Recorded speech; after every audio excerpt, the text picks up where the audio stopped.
Hi, everybody. I hope you're all having a good week. It's Ken, and I'm just here to give you all a little quick update about the episode you're about to listen to. So originally, Hannah and I were planning to release a completely different episode today, but unfortunately, this week we had a little bit of a medical emergency that took up a decent bit of our time and mental energy, to say the least. Don't worry, everything's okay. No one's seriously injured or ill or anything like that, but it's been a crazy week.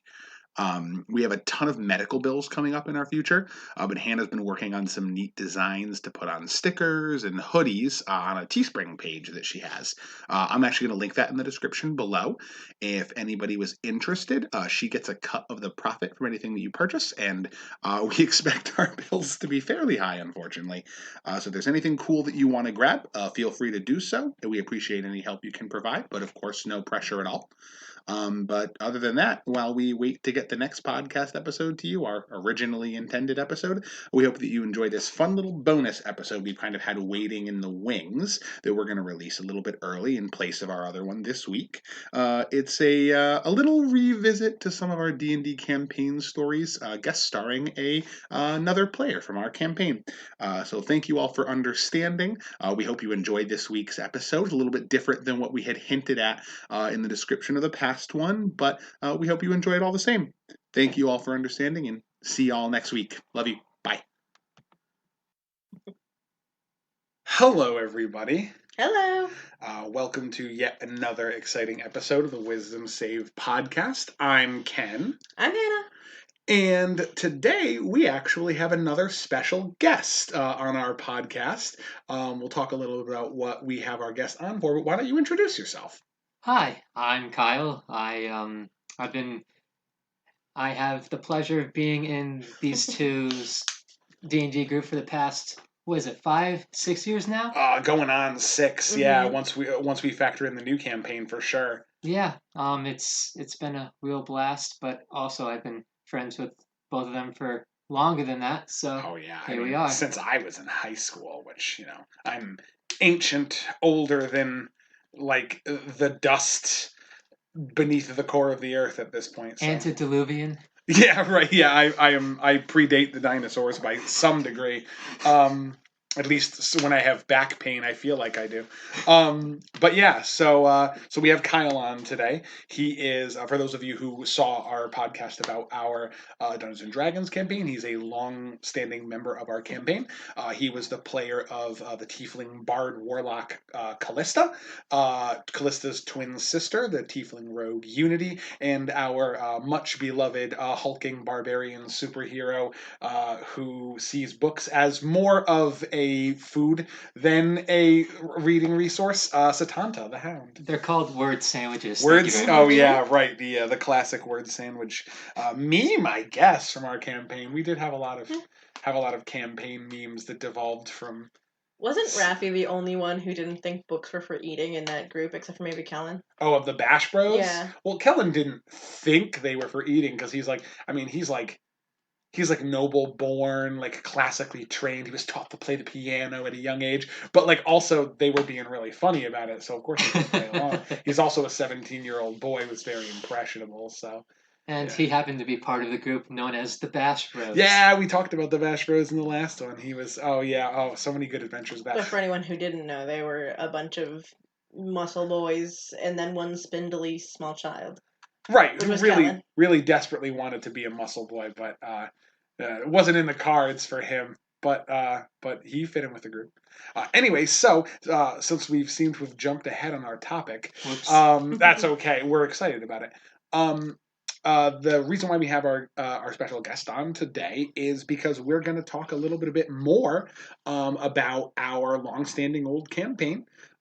There were some things that Kyle mentioned when he watched the episode that he wanted to bring up, or some other memories that we may have missed, or some things from a player's in the campaign's perspective that aren't necessarily me or Hannah's perspective. So we're going to talk a little bit more about that. Maybe kind of go off the rails a bit and talk about Dungeons and Dragons in general, our own experiences with the game. But yeah, so we'll jump right into that. What were some of the things that you had noticed that we didn't mention in our campaign that you thought were like, oh, that should have gotten brought up or something like that? Well, to open with, I think that it was a very interesting thing to listen to the perspectives of the adventure from you two, because when you're playing, you're kind of in the head of your own character. You're not even thinking as yourself as a person. You're thinking of yourself as a character. Which is at my least favorite thing. I'm not trying to sound holier than thou or better at RPing or anything, but I feel that's how D&D or any sort of role playing game should be. You shouldn't be yourself. You should be your character. And luckily enough, we can kind of do that in our campaign. A lot of us really jump into the bodies of our characters. Exactly. I do think a lot of that just comes from the fact that like there's a lot of barriers to like playing, like really committing to a tabletop role playing game. I mean, like you can sit down at the table and have a fun game with your friends and like play a character and role play well enough, and no game needs to be heavy role play. It happens to be how I prefer to play, but it gets taken to a whole nother level once you both like have played your character long enough that you kind of deeply understand them, that they kind of like take on another psyche within you. And also like when you play with a group for long enough that you're just kind of like comfortable letting down some of your barriers and just kind of like fully immersing yourself in a fictional game around your friends, which after several years of playing, I think we kind of got pretty good at. Absolutely. In fact, by role playing in this campaign, I feel like I've actually gotten better at it, and it enhanced my role playing in another campaign that I have like a Sunday night game that's been going on for quite some time, almost as long, a little less consistently, but sure. I made a character that was straight edgelord assassin, like last of their kind. I had Hannah draw her for me once. Oh, cool! I've seen this character, and she's like a rat dragoon. It's a Final Fantasy campaign. Kind of based off of Freya from Final Fantasy IX, same species. Sure. But for any of you Final Fantasy IX players out there, yeah, for all you Final Fantasy IX players, all two of you. No, there's more than that. You should though. It's good. But I was playing that character just for the sake of jumping around and being as edgy as possible. But I realized that I was only limiting myself by playing that character that way. So I allowed that character to have what we like to call character development. What's that? So we've gotten to the point where I actually abhor the combat in that game. We had several sessions, maybe like 30 sessions, where we didn't have a single drop of combat. It was just straight up RPing. And our DM was just apologizing. Oh, don't worry, we'll get the combat next session. We just had so much fun RPing. I'm like, I am fine with with no combat. It's great. And you know what? Like, I feel like that's definitely like, I feel like that tends to be a bigger challenge for a lot of people. Like, as I've played a lot of role-playing games in my life, so like heavy role-playing is not super like it's not like something that's super daunting to me anymore, especially like being a DM for literally a dozen years. I have regularly been in situations where I've had to like role play out like 4 or 5 distinct characters' personalities in the same room at the same time, while also figuring out where the hell like a conversation line is going. So like eventually it doesn't really scare you anymore. But I do feel like a lot of times people are very hesitant to like jump into super RP heavy games, just because like that's a lot to like kind of wear someone else's shoes and like make decisions that are like, and they don't have to be totally independent of what you would do, especially if your character is kind of based on you, but like to kind of just like not ignore the mechanics of the game at all, because there's plenty of role-playing mechanics in games like 5th edition. But just to be able to kind of deviate from like the combat element or like the dice rolling element of it, and just kind of like be fictional people interacting with a fantasy world in a realistic way.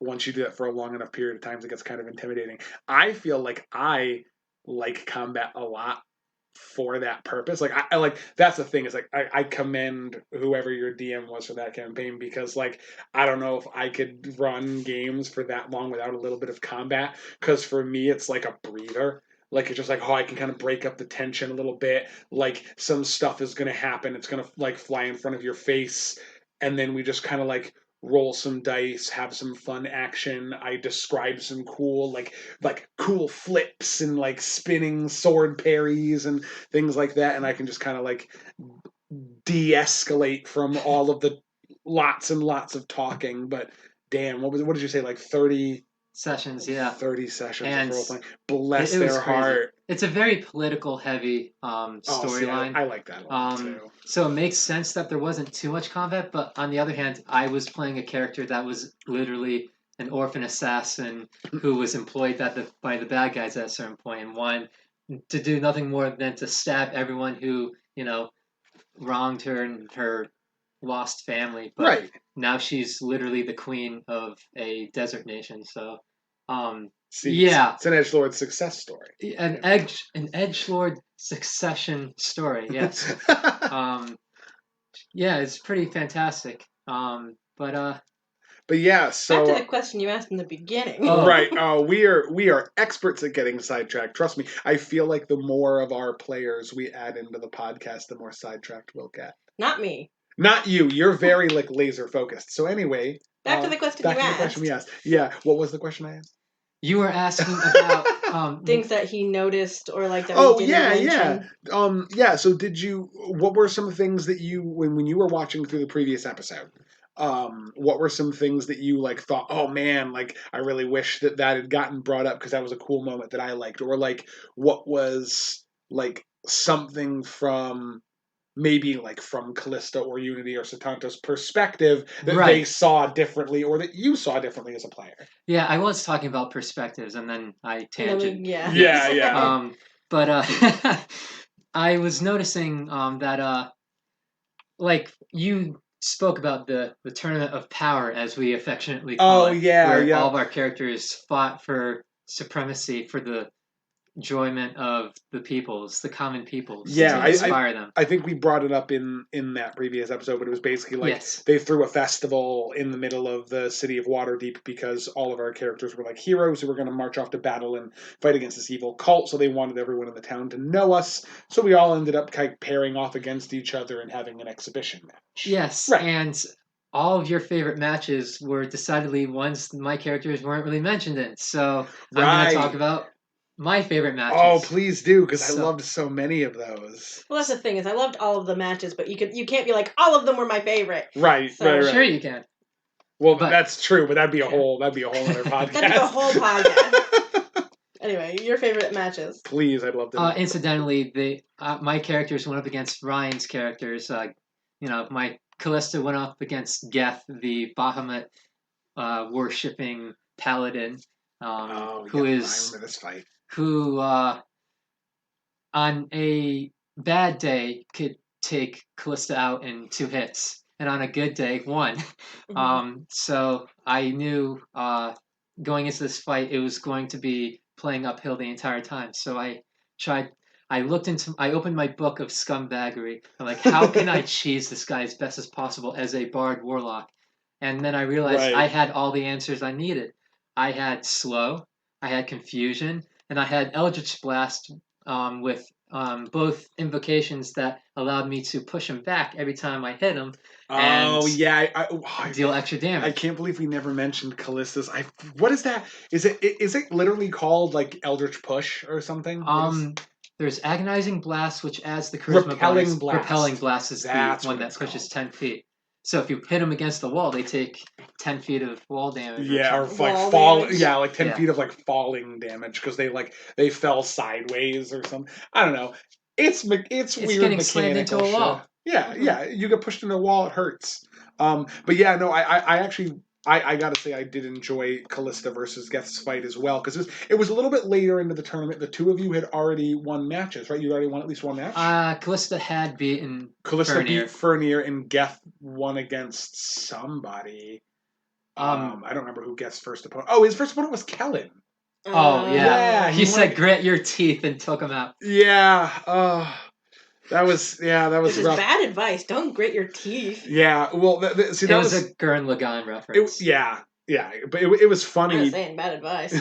Right? Yeah, you don't really want to do that when a several pound great sword is swinging in your general direction. See, when you're about to get into a car accident, you don't tense your body. But see, I kind of this is, I mean, you guys knew this going into it, but like when they all got paired off and the kind of matchups for each of the individual fights were set up, I was keeping my own record of like, okay, who do I think is going to win this match and why? And I was kind of like doing my own bracket because, I thought it was going to be fascinating.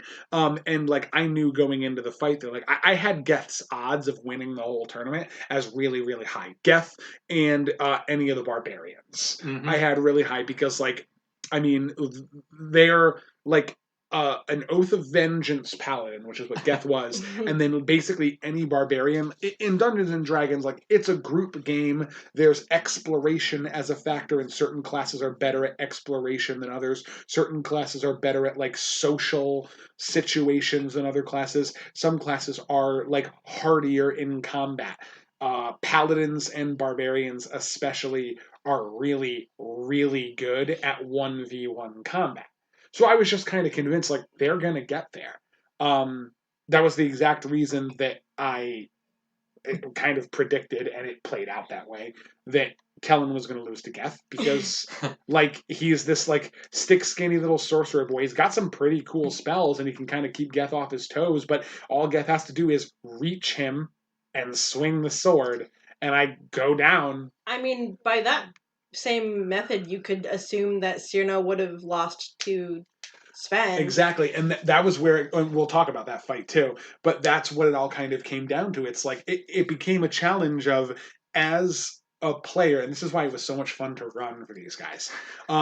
As a player, what tools do you have at your disposal to overcome otherwise difficult odds? And honestly, Kallista won that fight because she correctly identified one of Geth's biggest weakness.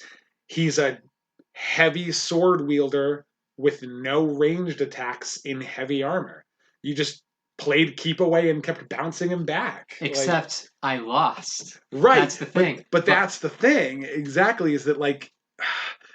You could have won for sure. The dice were not there. Yeah. I rolled low on all of my damaging spells, and I made one risky decision, and I rolled low on the damage, and he survived with like 2 HP, and then he reached me with a Misty Step, and... But that was the thing, is it was just like, at that point, it was the luck of the draw. Like otherwise those odds would have been insurmountable. Like, on average, like a skinny little bard versus a heavily armored great sword wielding holy knight. Like, the holy knight's going to kick your ass, but you really had him on the ropes and gave him a run for his money. And that's... I think most of my favorite matches in that tournament were just the ones that came down to luck in the end. Oh, absolutely. Where everyone was about to potentially just eat it, and then it just came down to whoever fucking got it first. Yeah, it just came down to, like, whoever could just, like, whoever got, like, it wasn't so much luck, but it was, like, whoever could, like, put their best foot forward and, like, prepared for the fight to go that long. Except for in one case, which was, like we had just talked about, the Cyrano versus... We'll get to that. We'll get to that. I'm not done talking about Kallista. Yeah. Oh, please keep going. My favorite moment of that is not only was the fight itself rather harrowing, and I'm sure very frustrating on Ryan's perspective, because until he reached me at the very end, I did enough damage for him to use his entire lay on hands on himself. Oh god, he had like 70 points in that was heartbreaking. He could heal a lot. But after he hit Kallista once and almost took her out, and then the second swing he crit, and the first time he ever got the crit using that weapon, so he got the double all of his smite die. He was so happy. He was like, this is the greatest moment of my life. You're going down. It was so much fucking damage. And he gets to re-roll 1s and 2s on his... It was a great weapon. It was a lot of damage. Kallista didn't stand a chance. And so finally when the fight was all over, Ryan and I looked at each other, and like as Kallista gets back up after being healed, and they just said, "Was that good for you too?" We had no outside communication. That was the first words coming out of our mouths. We were just on the same wavelength, and those were the exact same words that came out of our mouths. I remember that.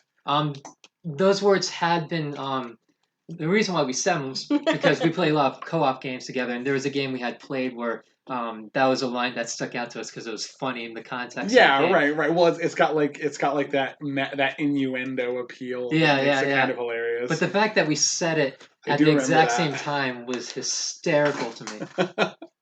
Oh, that was what a good match that was. I'm just getting flashbacks now to that campaign. Right. And the fact that we did something different with the music selection then too. You didn't bring that up. Oh my God, we picked our theme songs. Oh, we all picked our own songs for our fight. Yes. Yeah, like entrance themes and like battle music and stuff. And we would like make little lists, and our characters' music would go on loops, and like a different person's song would play like when the tide of battle changed and things like. Oh, that was fun. It was a good time. I got to do more stuff like that in the future. Spoiler alert! I want to do more stuff like that in the future. That's so much fun for me. Okay. As a DM. Okay. Who did Holly lose to? I can't remember. Lundquist, didn't you? Did you lose? No, I won against Lundquist. You lost to Asher.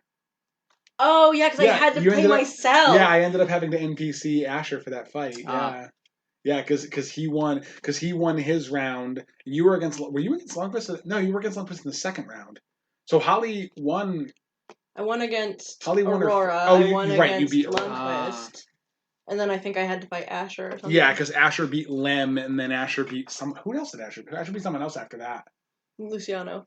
Right. Yeah, because that was an example of planning that didn't work out. Mm-hmm. Luciano planned a lot for that, and he still didn't win. I like crafted a bunch of like alchemical items and stuff that I could use to like make myself invisible and like throw him off his rhythm, and he's just like, I have a big throw him off his rhythm. Yeah. Except you didn't. Yeah, except he had a big pointy stick and swung it real hard, and then I fell down. Not to say that was a bad strategy, because that's how Setanta won. Right. So, no. Well, that's the thing, is that spoilers. The barbarians did what the barbarians would do best, which is just be really, really strong and really, really hard to knock down. Yeah, surprise, surprise. The final match came against Asher and Setanta. And it was just the two barbarians fighting each other. Setanta won because Asher was not raging. Yeah, yeah. Asher was spending too much of his time concentrating on tricks, and Setanta was like, thunk. Yeah. Just put him in the dirt. If Asher had raged during that fight and kept it up, it would have gone on much longer. Yeah. He would have been able to reroll his depth saves. Would have been taking less damage. Yeah, he would have been able to like. It would have been a slugfest. Yeah. And I had recognized that it would have been a slugfest if Geth and Setanta went up against each other, and they did. I believe that was Setanta's second fight. No, it was his third fight.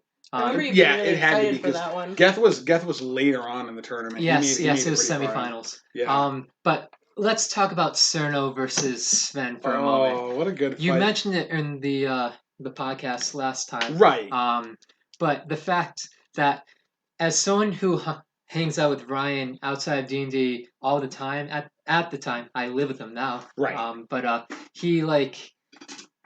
he would not stop talking about all the plans. He's like, I really have to think about this. You really got to see him go like full wizard with that particular match, because that was the thing, is like we ended a session like right before that fight, I think. Mm-hmm. So like he had like a whole week to just sit there and be like, okay, like how's Cyrano gonna do this? Like what's He'd been planning it for a month. Yes. Oh no, yeah, because we knew the pairings ahead of time, yes. So he knew that match was coming up. Yes, well in and that advance. match was lasted I think he was planning it before it was even a thing. He's like, if we get to that point, I'm gonna be prepared. Because I remember him like you say, you talk to hang out with him all the time. I only really see him during D&D, and I remember him planning for it. Like, after we did, he'd be like, I gotta go plan, like, rubbing his fucking hands together. He does that. Because he had that whole spell book full of, like, tips and tricks, and he's like, okay, I'm extremely fragile, and, like, I'm not gonna be able to beat any of these people in a fair fight. I can barely swing a stick. So like what? Yeah. So like what do I do? Like this was Cyrano, so that's like his like childlike, whimsical, like prankstery wizard character. Like he's not going to be able to win a fair fight, and he's 1-on-1. So it's like, what do you do? He had to really go like into the tank to figure out the answer to that question, and well, his only chance history was made. His only chance at winning came from being able to act first, and he won initiative. That was it. Isn't the whole thing like he planned all that out, and it literally came down to he's like, well, I lose if I don't win initiative, but we're just gonna go for it. Sven did not roll well on his initiative. Nope, he did not. And Sven did not roll well for his resistant rolls. Yep, his saving throws were. So maybe somebody got suplexed 1,000 feet through the air to the theme of Snake Eater playing. Okay. Yeah. Now, if I remember, the music really drove that shit home. If I remember correctly, he got dominate person first. Yeah, he told him to just work with me. Do these moves. Play fight with me. Yeah, like pretend. And he was like kind of like putting on this big elaborate show while also trying to get him closer and get him to like expend some of his resources on like flubbed shots. And he was just using his action to take control of Sven with dominate person. And then eventually he broke the dominate. And by that point, I think Cyrano he cast Death Ward on himself. Correct. So that means if he would like take enough physical damage that would normally kill you, instead the spell expends and it like keeps your body together like from exploding, and you just go to 1 HP. And so he cast it on himself, and then just like gave Sven a big ol' skinny elf hug, and then Dimension Door twice. Yep, just cast Dimension Door 500 feet. Is the range of a teleport, so he just sent himself 500 feet into the sky, and then they fell a little bit, and then he cast it again next turn, and just gave him the good old-fashioned deep dish pile driver. Yeah, it was, he buried him deep into the dirt. If it wasn't for the fact that they had enchanted that arena to, like... He would have been fucking... Yeah, he would have, that would have, like, basically meat grindered Sven, but, Yep. But wow, yeah, that was a crazy fight. I loved that match, and mostly just because of how excited Ryan was about it. Like, this plan worked. Watching Ryan light up as that shit goes off is as soon as he got deflate. Oh yeah. Well, because Sean was having some rough rolls that night too with the rest of his team. His team was like they were doing fine, but like the dice just weren't in your favor, which happens. But like. Well, also just you gotta struggle for it. Like if you don't win one match, try and win the next. Yeah. And I think it just kind of demoralized him a little bit. He got real into Sven. Yeah, he did. He was really invested in it because the character just recently joined the party, and it was like kind of like it's like new car syndrome. Mm-hmm. Like you really want to take it for a test drive, then you crash it, and then it's like, this fun shiny new thing, and you're like, God damn it. And we showed off what happens when Cyrano doesn't win initiative when he went up against Setanta in the very next round. He tried to go for round 2. He's like, I'll just do the same thing again. It worked on the last Barbarian. But Setanta won initiative, ran up to him because he has 40 movement speed, and he attacked, action surge, attacked, and Cyrano was done. Come on, Cyrano, you're our only chance. I looked right in the eyes. I'm like, I'm not going to let you play today. I'm sorry. Yeah. And then I took him out. I bought him dinner first. It's okay. In the Actually, he bought me dinner first. It's all right. It was consensual. As long as there's dinner first, you know. Yeah. It was for a different game, but in the eternal words of a friend and former roommate of mine, there is a finite amount of fun to be had in this game, and I intend to have all of it. And that was kind of how that fight had to go. Like, if you let him do the same thing to you, he won the last time. He could have beat you with it too. Yeah. Setanta is not the most wise or the most intellectual of men, even though he is manly and strong. He is very strong. He definitely coasts on that, and it works pretty well for him. But if you got to solve your way out of a situation, he's just like, fuck. Well, I mean, the guy's got honor, though. One of my, I don't know if I put it on the list. It might have been on my list and one I didn't talk about. But one of my favorite fights was the one that Raffi and Setanta had. Raffi went in knowing he was going to lose. He's like, this guy's just going to fucking pound me. Yeah. But, like, whatever. Yeah, give it my best. Yeah, I'll give it my best shot. We'll have fun with it. And he's going to, like, literally murder me. Mm-hmm. And Setanta didn't even use his glaive for that. He refused to. Oh attack. yeah, there was a bare knuckle brawl. That was against Geth. Oh, that was against Geth. We're getting to bare knuckle that. brawl. You're right. No, Setanta used a weapon, but he didn't use his best one. Yeah, he used a sphere. He didn't. He said, "Glaive is for enemies. You are like." Oh my yeah, brother. well because I mean they're like basically best friends. Like, makes sense for him to be like, no, I'm not going to use the weapon I used to hunt my prey against you. That their fight was good. Yeah. And in a very short amount of rounds, there was probably like fucking 3. Yeah. And just because Raffi had an okay amount of health at that moment, right, he fucking just took him down. Setanta just like, Setanta had a little bit of fighter in him. Uncle Tonti. Uncle Tonti! Oh, iconic. But it was a good fight. Yeah. Even if like he just fucking died right out, it was still good. Yeah. Yeah. This is I mean, all this should be is a hint to like DMs out there. Like, I can't recommend this enough. Like, give your player characters an opportunity to like non-violently, low to no stakes. Well, not non-violently, but non-dangerously. Just give them a chance to fight each other. Like, throw a festival tournament. Like, do a competition. Do something to like let them kind of flex their stuff, because like you learn so much. I feel like we learned a lot about who our characters were from having them fight each other. Hashtag Unity did nothing wrong. Oh God. But I figure that might be a really unique situation, because out of most of the people I've seen online, a lot of them are like, don't do 1v1, it's stupid, like nobody can handle it. Right. I think it might be like unique to us where we mostly just took it with grace. But I recall being adverse to the idea of a tournament because I figured it would just make people salty for losing. And I wasn't entirely wrong. Yeah, I mean, there were definitely some moments where people were like, oh, I really wish that didn't go that way. And like, I mean, especially when like the dice are kind of one of the bigger factors for the loss. And I think that's why people advise against it. I was just afraid of people taking it personally if they lost. Right. Well, that's the thing is, if you're going to do this, I just say make sure you're 100% on the same page. Oh, yeah, definitely. And, like, communicate with your players. You know that, like, if people lose, like, they're ready to lose, and that no one's going to get all salty after they lose. Because, like, I was, like, thinking maybe people would get salty after they lost, but most of us were like, oh, okay, we lost. Yeah. And even if we were like, that's a bummer, like, most of us were cool about it. Yeah, one of the things that I do, like looking back on that I think probably my only regret from that tournament was because it was a festival. I was like, oh, it would make sense for the town to like introduce like a prize purse. Giving out prizes to the winners led to, I think, the most feel bad moments where like the players who just like had bad luck, they lost in a round, and then all of a sudden like their character was out like a few thousand gold pieces because they lost where they probably would have done pretty well in the tournament.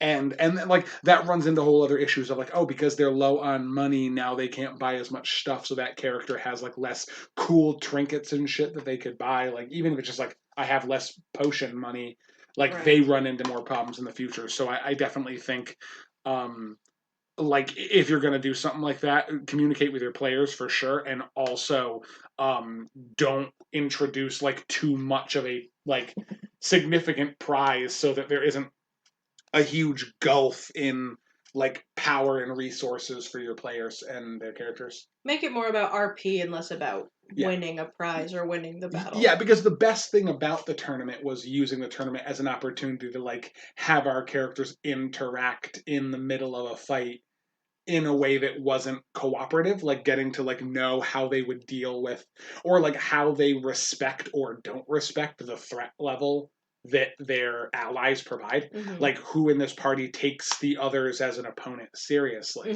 What does that mean for the way that they look at you? Like, how do those characters interact? Do they have beef that like this match could squash some of that beef? Like, there's a lot of stuff that can go on with it. That's really fun to explore, but it's probably something you should like think about before. Plan out ahead of time. Yes. So continuing on the topic of Setanta, because as much as I want to move on to another match, Setanta versus Geth, Ryan and I were like, we know what this will come down to if we do this normally. It'll be over maybe a little too quickly for our taste, right? Because we're just gonna use up all our resources.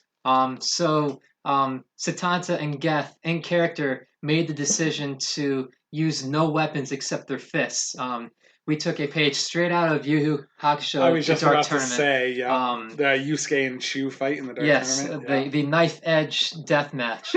They both took knives. They stuck them. They stood face to face in fighting pose, stuck knives right behind their their back heel, and put their heel against it, and they just took turns swinging at each other until the other went down. Yeah, and that, like if you got pushed back too hard, you back your heel up into the blade. Yep. We ruled that any crit that I landed would make him, take damage from the knife in the foot, and vice versa. And anytime he smited me, would same thing, and vice versa. And we just wailed on each other for quite some time. Me getting multiple attacks, more than, and using reckless attacks, and him being able to smite his blows. It actually came down to final blow where he missed the blow that would have knocked Setanta out, and Setanta rolled just enough to take him out. And that was the thing. That tournament was anybody's game. I did have Geth like in my like March Madness. I guess I did have Geth winning the whole thing. But I mean, I don't. Never underestimate the barbarian. It's really the lesson you learn from this one. They arm wrestled for initiative, dude. They did, yeah. That was really fun. That was the thing, is that like at that point it was just kind of like it was Musclehead City. Like the two of them had like a real buddy cop thing going on. They were best fucking friends. Yeah, absolutely. And like the two of them had like such a deep-seated respect for each other's strength. And like you could tell like in the characters, and I think also it was reflected in the players a lot too, but I think in the characters you could tell that the two of them were like waiting for a moment where they could actually just like slug it out against each other. Which is I think part of what made that fight so exciting, is that like the players and the characters were both so invested in that match. I did expect Geth to win that, but if Geth wasn't going to win, I expected Setanta to pull ahead significantly, just because he can half all the damage and he had a higher HP pool. But Geth did have lay on hands, and the smites actually did play a big factor. Those do some good damage, and it was radiant damage too. Something you can't resist. Exactly. That's something money can't buy. That's something. So praise Bahamut, all right? The Platinum Dragon giveth, and the Platinum Dragon taketh away. But yes, aside from that, let's talk about one of my favorite matches in the tournament that hasn't been brought up yet: Unity versus Luciano. Oh my god! Yeah. The first time that this one was actually really. You mean my least favorite match? Yeah, this one was a little bit rough. Ken blew his top, and I thought the neighbors were going to call the cops because it was 1 a.m. in the morning. It was like really in character, but like this was definitely a thing. It's like I should have like warned people ahead of time. Oh, yeah, it actually spooked me. Yeah, because like I should have warned you how Luciano was going to react. But basically, Unity, she's a rogue. She's an information gatherer. She's very much the kind of person who like understands that knowledge is a weapon, and then it can be wielded carefully. But also, despite that, she has this sort of traumatically developed sense of twisted morality, where she really does try to help people that she cares about, but she does so in a very like roundabout way. Yeah, roundabout. It's more like she thinks she's helping. She is, and as far as she's concerned, she is, but also like she does it in a way that's very much like here's a problem you're facing. I understand it's traumatizing for you, but you need to just deal with it. And so she'll like throw it in your face and be like, here, an opportunity to deal with it. You're welcome. And like it isn't. Or like you're like, damn, this stray cat keeps coming around that I don't want to really be around my house, and so she murders it, and she's like, brings it, and she's like, here's the cat, I fixed your problem, and you're like, I didn't want it dead, and she's like, well, it's fixed. Yeah. I don't think she'd ever murder a cat. Well, right, it's a metaphor. I know, I'm just saying. That this is one of those moments, this amongst many others, that led to the classic Unity catchphrase. Unity's never said it. I'm the one. Right. It's just hashtag Unity did nothing wrong. Hashtag Unity did nothing wrong. She often makes Which is a false statement. It is not false. Just to put it out there.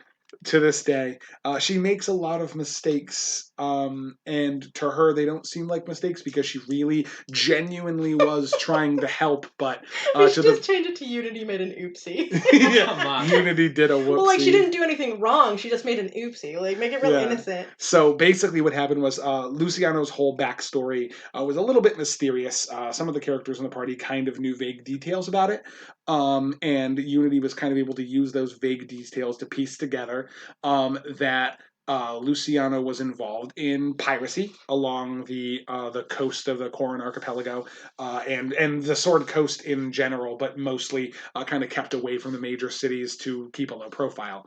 That he was originally from the far northern city of Luskin.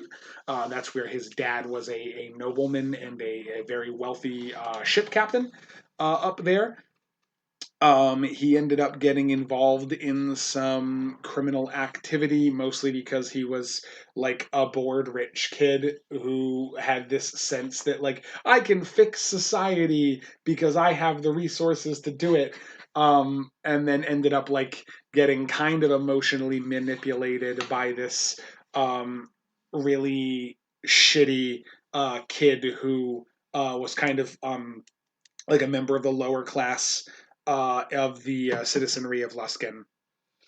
He got on that kid's pirate ship. San was his name, and he became a crew member of San's pirate ship. Some stuff happened with his family, and he sailed out and was on that ship for a really long time. Him and San were involved for a while. He comes to find out that San was maybe emotionally manipulating him because he was like an obsessive, creepy stalker and like kind of like damaged Luciano's relationship with his father to give him no reason to stay at home, so he'd go out with him on the ship. He may or may not have been involved in the murder of Luciano's mother, because she was an obstacle that prevented like really obsessive, like Stephen King Misery, creepy level, like you're mine and I'm keeping you with me.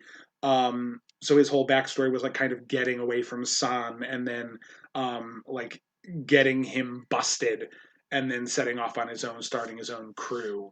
The rest is history. So Unity found out all that.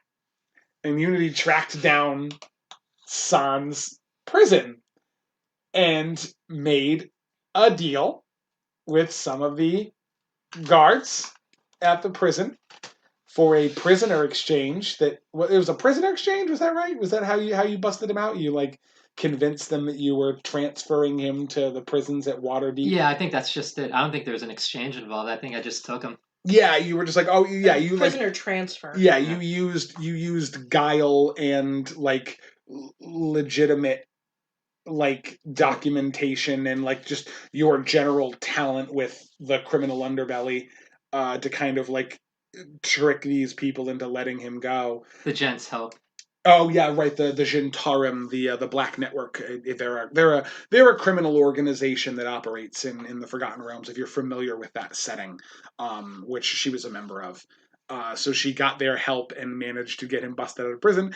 And right as our fight opens up, Luciana, who's never opened up about this like really dark like part of his past and like wasn't prepared to see basically his abuser again, you just kind of like show up in the arena for the fight and you just fucking drag San along with him. And we were late to the party. They were about to disqualify Unity. Then she teleports in the center with the gent who teleported in. Yeah, that you had a Jintarim mage who teleported. Didn't she offer to kill him? Well, she did offer to kill him, but like she never once consulted Luciano about like, what do you want me to do with this person? And like I'm sure at that point he's just like, I just want him to rot in jail. I don't ever want to see him again. But she's like, no, but you can kill him. And like that was not like she had the intention of being like, I'm gonna bring him to you so you can get revenge or closure, yeah, like whatever it was. And he just wanted him to disappear, but she never really consulted with him about it. So he kind of like he saw that and then realized what had happened and just kind of like blew up. And like, oh man, I've never like raised my voice that high, like I think in my life. Like I was yelling Mm-hmm. because that's how Luciano would have reacted, but also like he was mad. Like he was mad, he was betrayed, he was me who's just sitting there taking notes. All of a sudden Ken screams and I'm just like, oh my god, what? Yeah, I definitely should have like warned you guys that was coming. But the moment was just so tense. I feel like I kind of just like went with it, which like, oof. Yeah, that was a tough one. But Unity definitely succeeded in like drawing him into the fight, because after that he was just like, I'm gonna kill her.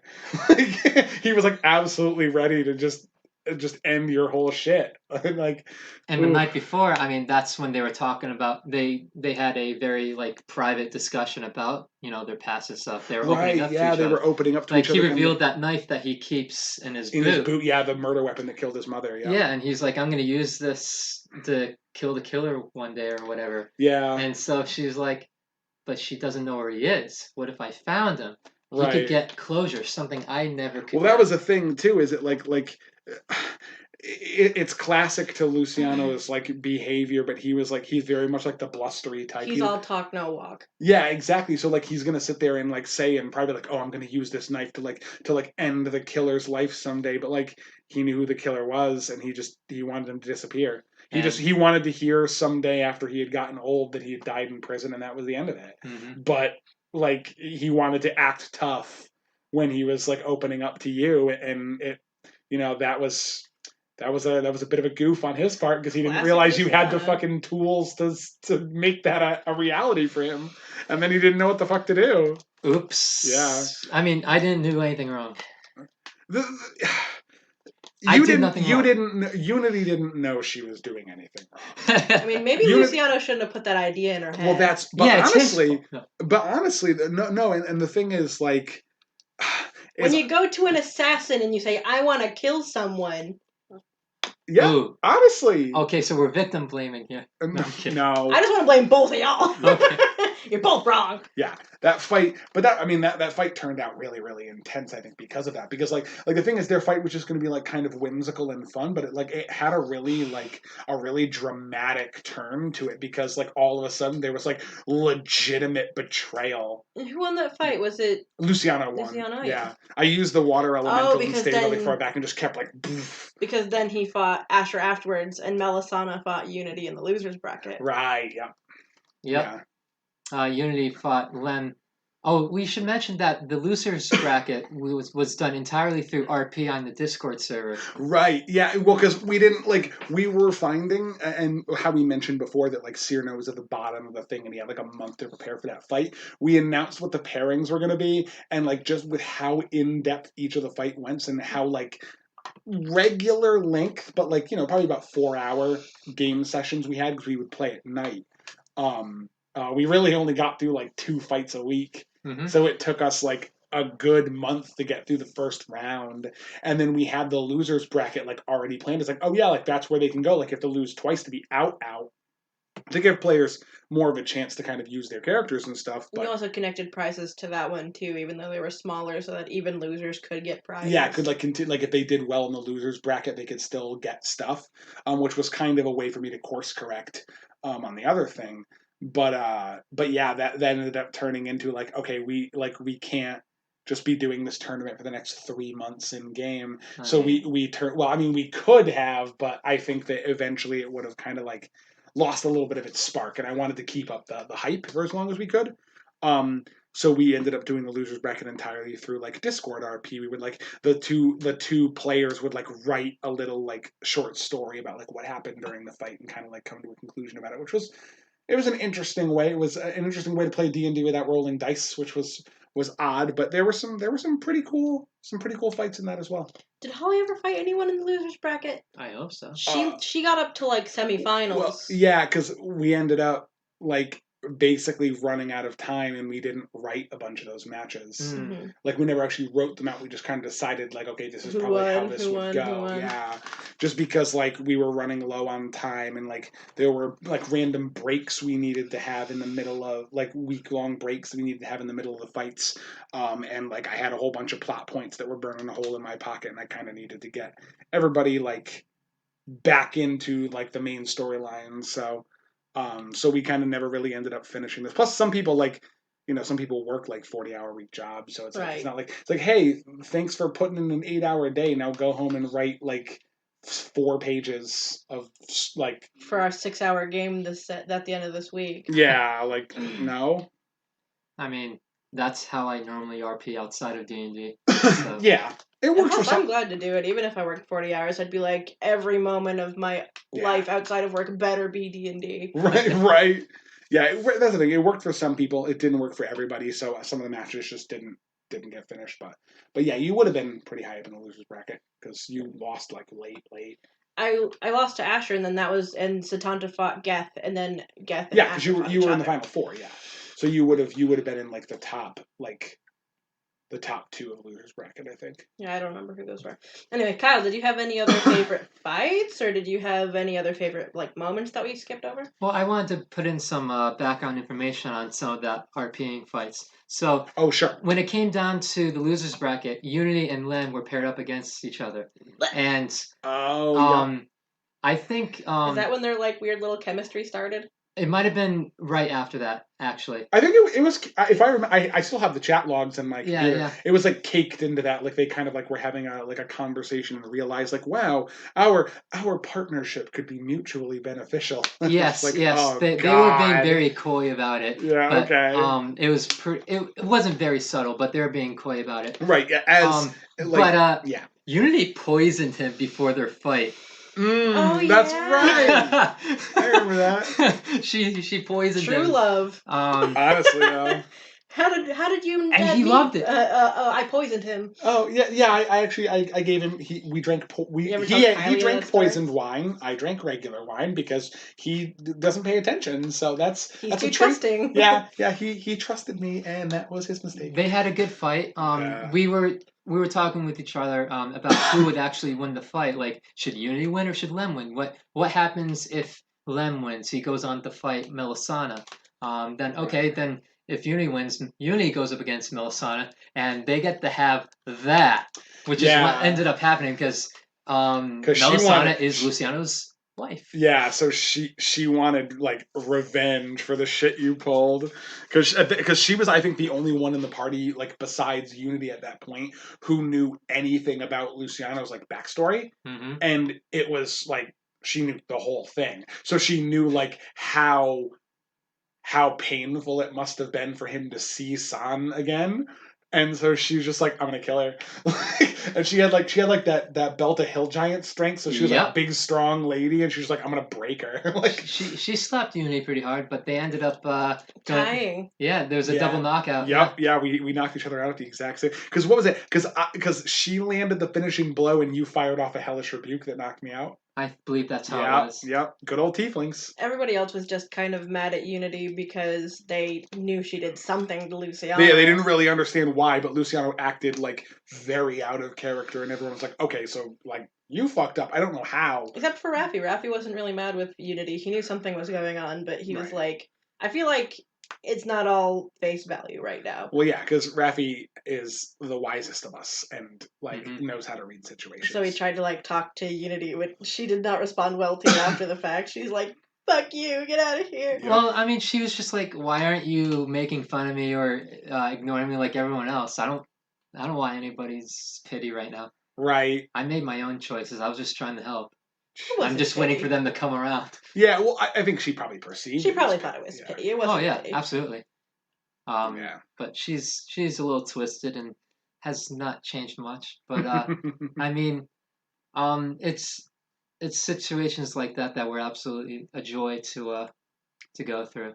It was a lot of fun. Oh yeah, the thought on Hannah's face whenever Lem and Unity are involved. Oh my just, God. I giggle. The visible revulsion she has whenever the two of them like act like vaguely romantic towards each Oh other. my God. Just vom, man. Just Yeah. what? That's so I mean, funny. it wouldn't have happened if Luciano hadn't rebuked her so hard. So I don't know. No, honestly, yeah, exactly. She wanted Luciano. So yeah, no, she was trying hard. Yeah. she was super interested in him, and then all that happened, and that kind of that bridge got torched like pretty hard. Not for lack of trying. No, not for lack of trying, but yeah, that was drama. That tournament was drama. I really liked that. But then you met a man who gave you your skull castle, so I mean, I think it all worked out. Yeah, you for now the live in better. a castle shaped like a skull, which is kind of fucking dope. It's pretty great. It's pretty great, to be honest. You can live out your personal He-Man cosplay dreams. I don't think I ever can see Unity dressing up as He-Man. Well, okay, Lem can be He-Man. Yeah. Why did you I mean, they do both have blonde hair. Unity dressed up as like Skeletor. RP night for that. You know, I've actually drawn parallels with her and Catra, but that's I can see that absolutely. Absolute disasters. The only way I've ever drawn parallels between that show and our campaign is with Arya and Ivy. Yeah. Oh yeah. Oh right. With the kids campaign. Absolutely. Yeah. But yeah. So okay. So let's pivot away from the tournaments. I feel like we've been hammering. I've exhausted it. Yes. Yeah. Were there any other like moments that you wanted to bring up in general that like you think we didn't like? That like you thought were important that we maybe didn't talk about in the last or even one? things you just really liked. Yeah, what are just some of your favorite memories? Because lots of our favorite memories were either from the background for him or about his characters, and mine were a lot about mine. So. So Unity, as in a nutshell, at the very beginning as a concept was absolutely trolling. I'm like, I'm gonna make a twin, an evil twin, and she's gonna be thrown away after the whole thing. But then Ken was like, okay, so we're doing more characters, and I'm like, okay, I might as well hold on to her for now. Right. Like just set out to rescue Kallista from the hands of the cult and stuff like that because she got in too deep. That's true. And almost died. The bad guy almost cut her throat, and she almost bled out. That was terrifying, and I would not have been the same if she had actually died. Right. But it's so funny that you say that to me though, because like part of the reason why I enveloped the whole idea of the council and like the multiple like players in the separate parties was because of Unity. Like because you had mentioned to me like, oh, I'm bringing in my character. I'm just like, okay, well, because at that point it was Dave who was in our party. Ryan hadn't joined yet, and so Dave had Barash, but he also had Dagar, who was waiting in the wings. So Dave had multiple characters that existed in the canon and like could have been relevant. And Sean did because Petra was there, and you did because you had Asher and Raffi, who both existed and like were characters that were like a big part of the story.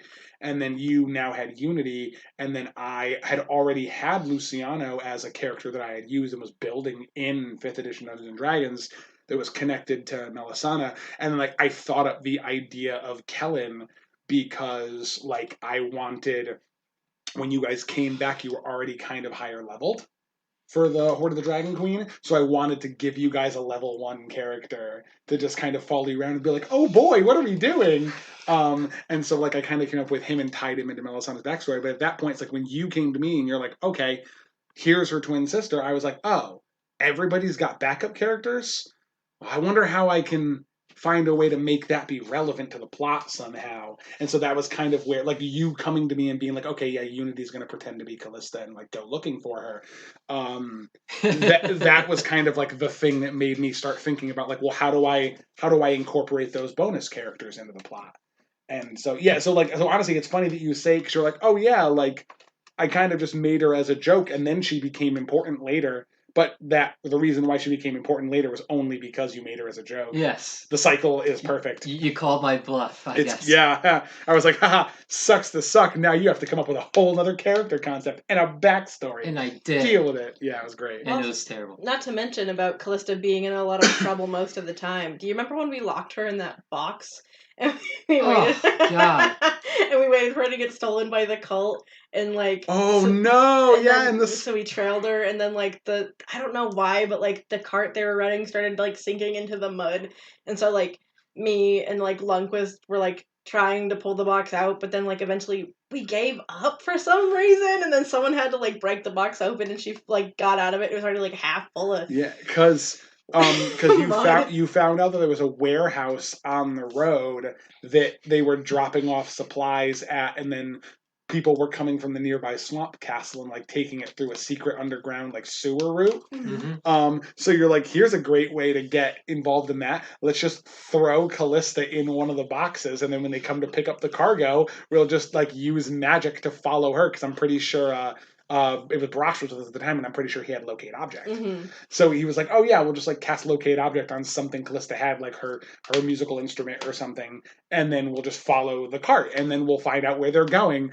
And then like 2/3 of the way there through the swamp, then you guys travel for like literal days. She was trapped in the cart with like no food for like 2 days. Why didn't you put her in there with food? I don't know. I'm pretty sure she had something to drink. She had her water skin and her rations on her, so she had some stuff, but like it wasn't going to last you for very long. But I mean, not that it lasted long enough for it to be detrimental to you, but then you guys ended up, that caravan ended up getting attacked by Yuan Ti, by snake people in the swamp. Or was it lizard? It was lizard people. Oh, it might have been the lizard. Yeah.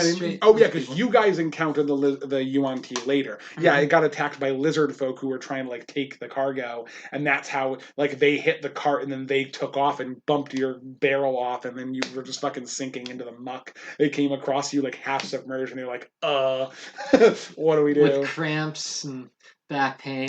Oh yeah, you were like having trouble walking for a while. Yeah. Exhausted. Yeah. It was a solid plan. It got you to the castle. Otherwise, you would have had to fucking like trek through the swamp and try to follow trails for 3 days, which, they were trying to cover their tracks too. For the most part. They weren't super great at it, but it could have been way harder on everyone, but instead it was just really hard on Kallista. Yeah, she's the type who would do that. Yeah, she's got the like. I was gonna say, why did she offer to get in the box anyway? I'm pretty sure lots of people offered to get in. She's like, I'll do it. I don't know. I can't tell you what was going through my head at the time. Makes a good story. Yeah, there you go. Yeah. Did I ever tell you about she goes into a tavern, she's like, did I ever tell you about the time that I got lost in a box? Anyway, this one's called claustrophobia. Starts strumming. Oh, box. Oh, God. What a good time. Another good moment was when Kallista first met Goran, her eventual husband. Oh, yeah. A throwaway DMPC. He was an NPC that I introduced into a sort of like underground fight club coliseum that I had placed in the kind of ruined, shitty part of the city of Neverwinter. Mm-hmm. And I had him there because like I thought it would be neat to like. Because like you just have a thing for Drow. Yeah, I have a thing for Drow. Yeah, we're calling you out. Yeah, and the thing is like at the time I wanted him to have a connection to the character who would eventually become the main villain of the first part of the campaign. The Black Spider. Yeah, I had put him in there originally intending him to vaguely be in some way connected to the Black Spider. It ended up like as I refined my notes and like the plot went along, he ended up becoming his brother. But I wanted the two of them to be connected in some way. So there's an NPC that, like, theoretically, if you were lost and did not have any information, you could always be like, oh, what about that drow that we met back? Maybe we'll go back and ask him about something. And then, like if you were, like, lost, he was a lead you guys could follow. But he ended up becoming, like, a really important character, like, 90% because Kallista was like, he's handsome.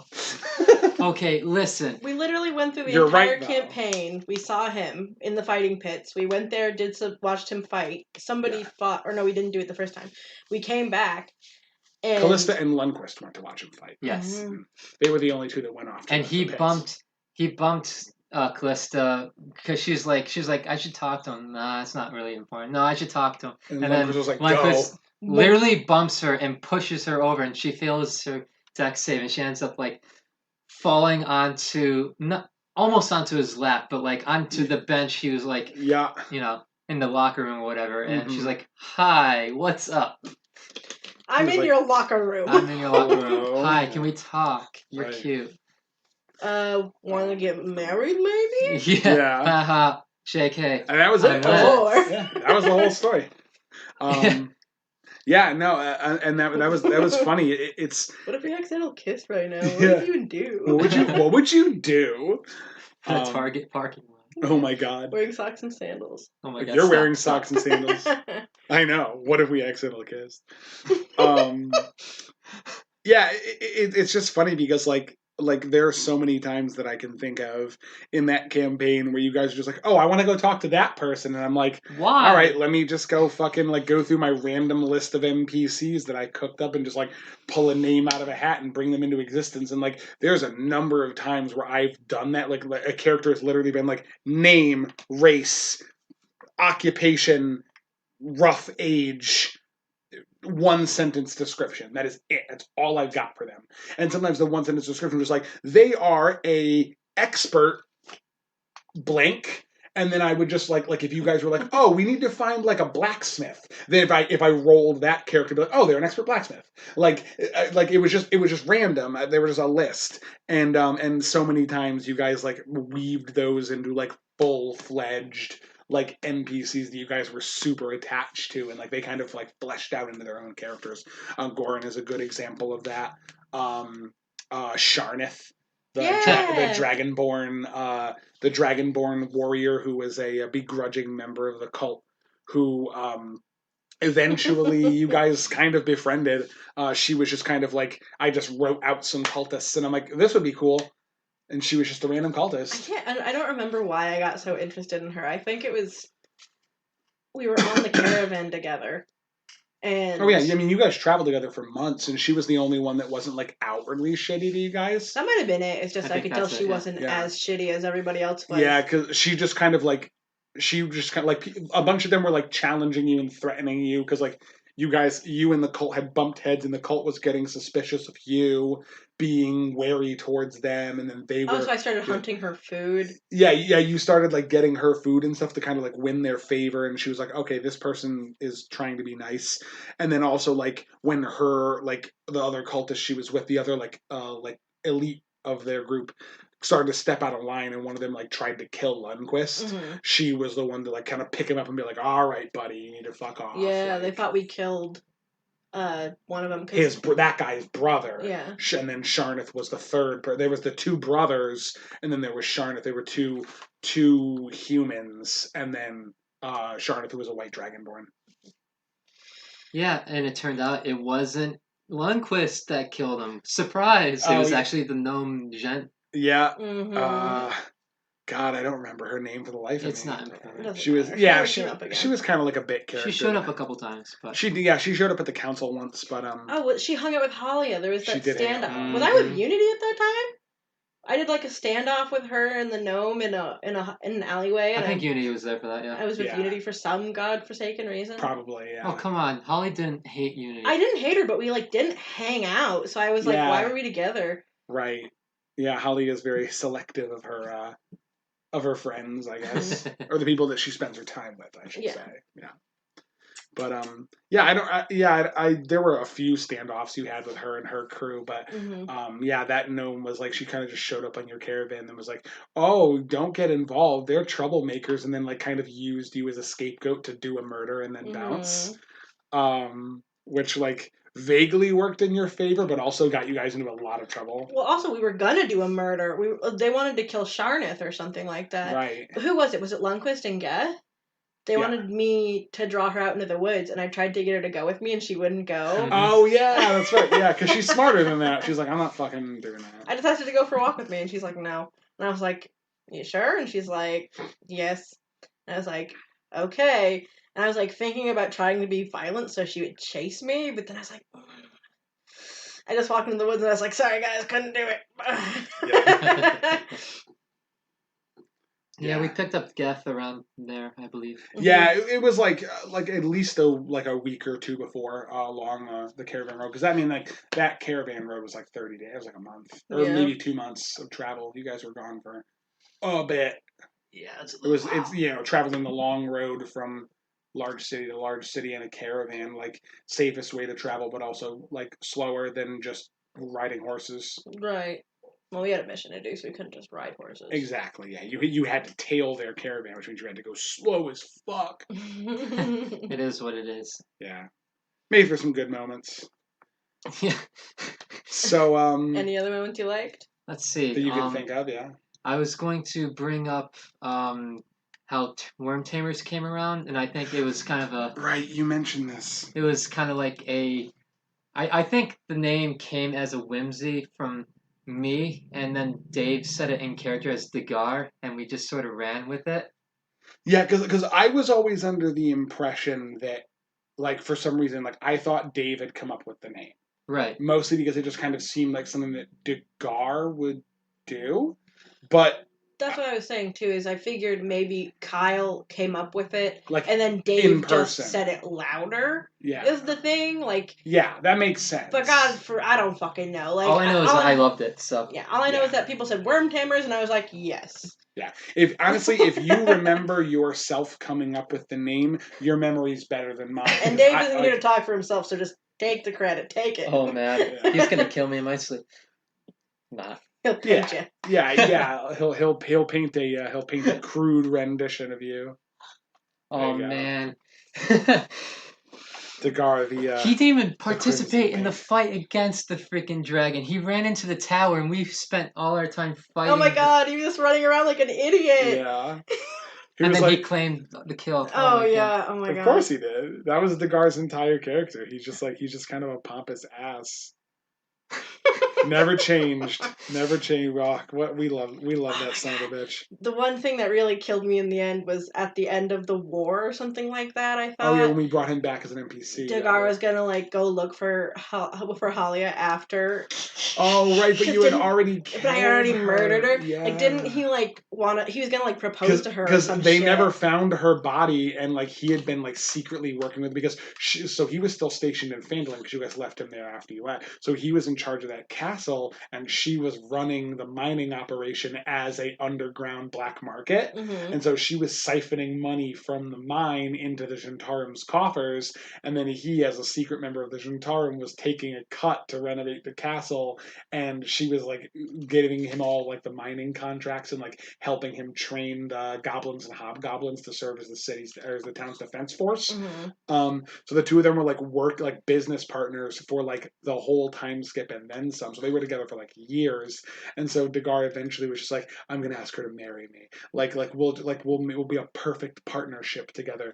And like, I mean, sure, she's a human, but I'll make an exception. I mean, he'd been chasing Melisana the entire time. He definitely like was acting. He had a fancy for humans. He wasn't going to admit. Yeah, because he's this haughty elf, and he's like, no, I should have high elven, like pure-blooded high elven children, because he's weird like that.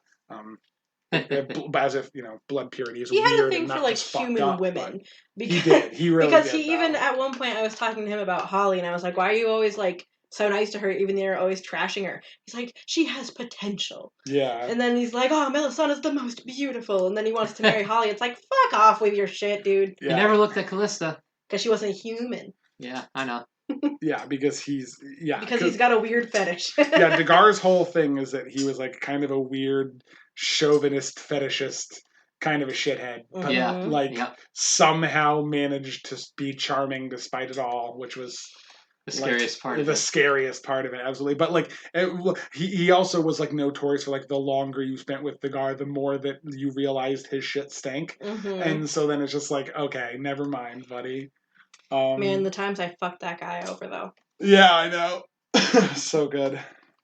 Insurmountable accounts. Absolutely. And most of them, all of them, really well deserved. Dagar kind of did it to himself. But that was like the whole point of the character. Like Dave really set out to be like, I want to make a character who's like just too useful to kick to the curb, but otherwise utterly hopeless in terms of like trying to befriend people. Like he's not someone you want to spend time with. There's only one moment that I can remember that he was very useful. And that I don't think we talked about very much. I think I know which one it is. It was when we were in that dungeon. And it was that, like, floating skull thing. The flame skull, yeah. And he, like, blocked the hallway so it couldn't, like, blast us. The flame skull had, like, heat rays and tons of zombie minions, and so like you guys were choke pointed in a hallway, and if those zombies surrounded you, and the hallway was incredibly small. His shield was enough to block it side to side. That's the thing, is that he just kind of set the shield up to, and then just like kept taking the dodge action, and all the zombies kept missing because his armor class was fucking huge, and zombies don't hit very hard. And then he would just like tank the heat rays from the skull. Yeah, we just blasted past. Yeah, and you guys just used ranged attacks over his shoulder at disadvantage to just pot shot the big thing and the skeletons, and eventually managed to win. But otherwise, like, and I mean, he fireballed you once, which hurt you guys a lot. Mm-hmm. But you guys managed to survive because he just like he just got there and he's just like, well, I'm on the front lines and I'm taking 12 attacks a turn. Shield up. Let's see how long this baby can go. Like, but he did. That was like saved your asses. Yeah, I was gonna say he didn't do a lot, but what he did was good. Yeah, that's true. It's so true. Mostly just stand in front and take all the hits for us while we did all the actual useful stuff. We gave him a castle. He can't ask any more. Literally, he got everything he wanted. He got a castle to paint in, and a bunch of people to pretend that he was really good at his job, who did all the work for him. Like, that was it. It's all he really wanted. He was good to retire after that. He was comfy. I can't believe you made us have to go back to interact with that fucker when you attacked Phandalin. Technically, you guys might not have even gone back to Phandalin at all, but if it wasn't for the demonic portal stakes that Holly had gotten dragged in with, because one of those portals was the key stake K. The key stake K. Well, see, that's the thing too, is we wouldn't have gone back. Like, the only time I freaking went back there, I went alone. Mm-hmm. Everyone else was going back to Waterdeep, and I'm like, I need to take a Phandalin trip because I'm going to enchant my crossbow. Oh shit, that's right. Yeah, because you wanted to use the Soul Forge in the mine to enchant your bow. Yeah. So I went back there to enchant my crossbow by myself, and then the stake started to glow, so I just and then I just left and went back home. Yep, that was it. If I hadn't fucking taken that detour, I wouldn't have a magic crossbow, but I also wouldn't have ruined so many people's lives there. Yeah, like 70 people died. It was like a lot. It's like half a Phandalin. Yeah, well, it was like a third, but it's a lot. I mean, that's what happens when, there's a full-scale demon invasion of your small podunk mining town, That's fine. They're probably about back to normal by now. Yeah, I mean, it's been 16 years in canon. They're doing okay. I would hope. But, yeah. Well, I gave them a lot of money. I felt really You bad. really did. You really, yeah, because Gundren was super hurt at the council, but you... Well, I also was very hurt. I didn't think I was going to hurt them. Yeah. Yeah, that was a tough one. That was also where one of our... we went back to Phandalin, and not only did, so many of the characters and NPCs that you guys had, learned to love and, became attached to, not only did they die, but also, that was where one of our players died, too. That was where Fernir died, yeah. Yeah, that happened. We tried. Oh, well. He got ripped in half by a Glabrezu demon, yeah. Which actually, for any of the Critical Role fans watching, if you were a fan of Campaign 1, it's actually the exact same way that Pike died in the pre-campaign stuff, when they talk in the early episodes about she got killed by a treachery demon. Glabrezu are also referred to as treachery demons. They're big horned demons with pincer things. He died the same way, which is, I mean, it's not really ironic because they're not connected at all, but I just thought it was interesting. I see. A neat little connection. Yeah, sure. Coincidence. Turns out, in case you're a DM, Glabrezu demons kill player characters. So if you ever desperately want to murder one of your friends, just throw a treachery demon at them. There you go. Yeah. Is that also the same demon that power word stunned Unity for an entire fight. That is correct. They also have power word stun. Yeah, I hate those guys. Yeah, they have power word stun for some reason. That's a very powerful spell for them to have at a reasonable but not massive challenge rating creature. I did not get to play the game that day. Yes, yeah. Don't you just love that? Yeah, that was not harsh. particularly. No. When you make a 6-hour time slot for your game, then you get power to stun, and you don't play the whole 6 hours. Yeah. I mean, it wasn't my fault. I couldn't win the save The against saving. it. I mean, yeah, that's just shit luck. That's how it goes sometimes. But least favorite moment. Least favorite moment. But another least favorite moment for me, every time Lem touched Unity's butt. It happened. Tiamat better than that. It happened to well, the fight was cool. Well, I was just talking her about Tiamat herself. Yeah. The very essence of her being. I enjoyed the fact that I got 2 instances of Winter's Rot poison, and both times I used it, I crit the damage, crit the attack roll. That's the one that like freezes them from the inside out. Yeah. I think that's a custom poison. I'm pretty sure I made that one. Yeah. Okay. Well, you gave me 2 uses, and both of them crit. Yeah, it was. If I remember correctly, for DMs out there, Winter's Rot was a poison that I had based kind of off of Wyvern Venom. It worked pretty similarly to Wyvern Venom, except dealt cold damage. A slightly more damage dice and a harder DC, so it's nasty as fuck. I spent a lot of very expensive poison. Yeah. Also, not to go off on a tangent, but speaking of Tiamat, how old is Noir, Kyle? 16? Yeah, she'd be 16. I didn't realize. It was so stupid that I didn't realize this, because when we went into the battle, Kallista and Holly were both pregnant. That's why Nova and Noir have weird things going on with them. Yeah, because they were in the presence of a god. I was literally thinking about them the other day, and I was like, they're the same age. Yeah. Yeah. Well, although she was farther along, because Nova's 15. So yeah, Kallista was farther along. I was saying, I think he turned 16, didn't he, just recently? He might have. I think Noir's been 16. Yes, that's correct. And Nova just turned 16. Correct. So they're like almost the same age, and I don't know why. Like yesterday, I was in the car and I was like, "Oh, they're the same age! Oh my god!" Yeah, because they were both pregnant at the time, and that's why Noir has the voice of her ever present martial arts master who hovers above her head, because she's got some sort of connection with some ancestral spirit, because she was in the womb in close proximity to the physical presence, so the physical manifestation of a literal god. So a little bit of magic found its way onto at least it's not like an assailable evil.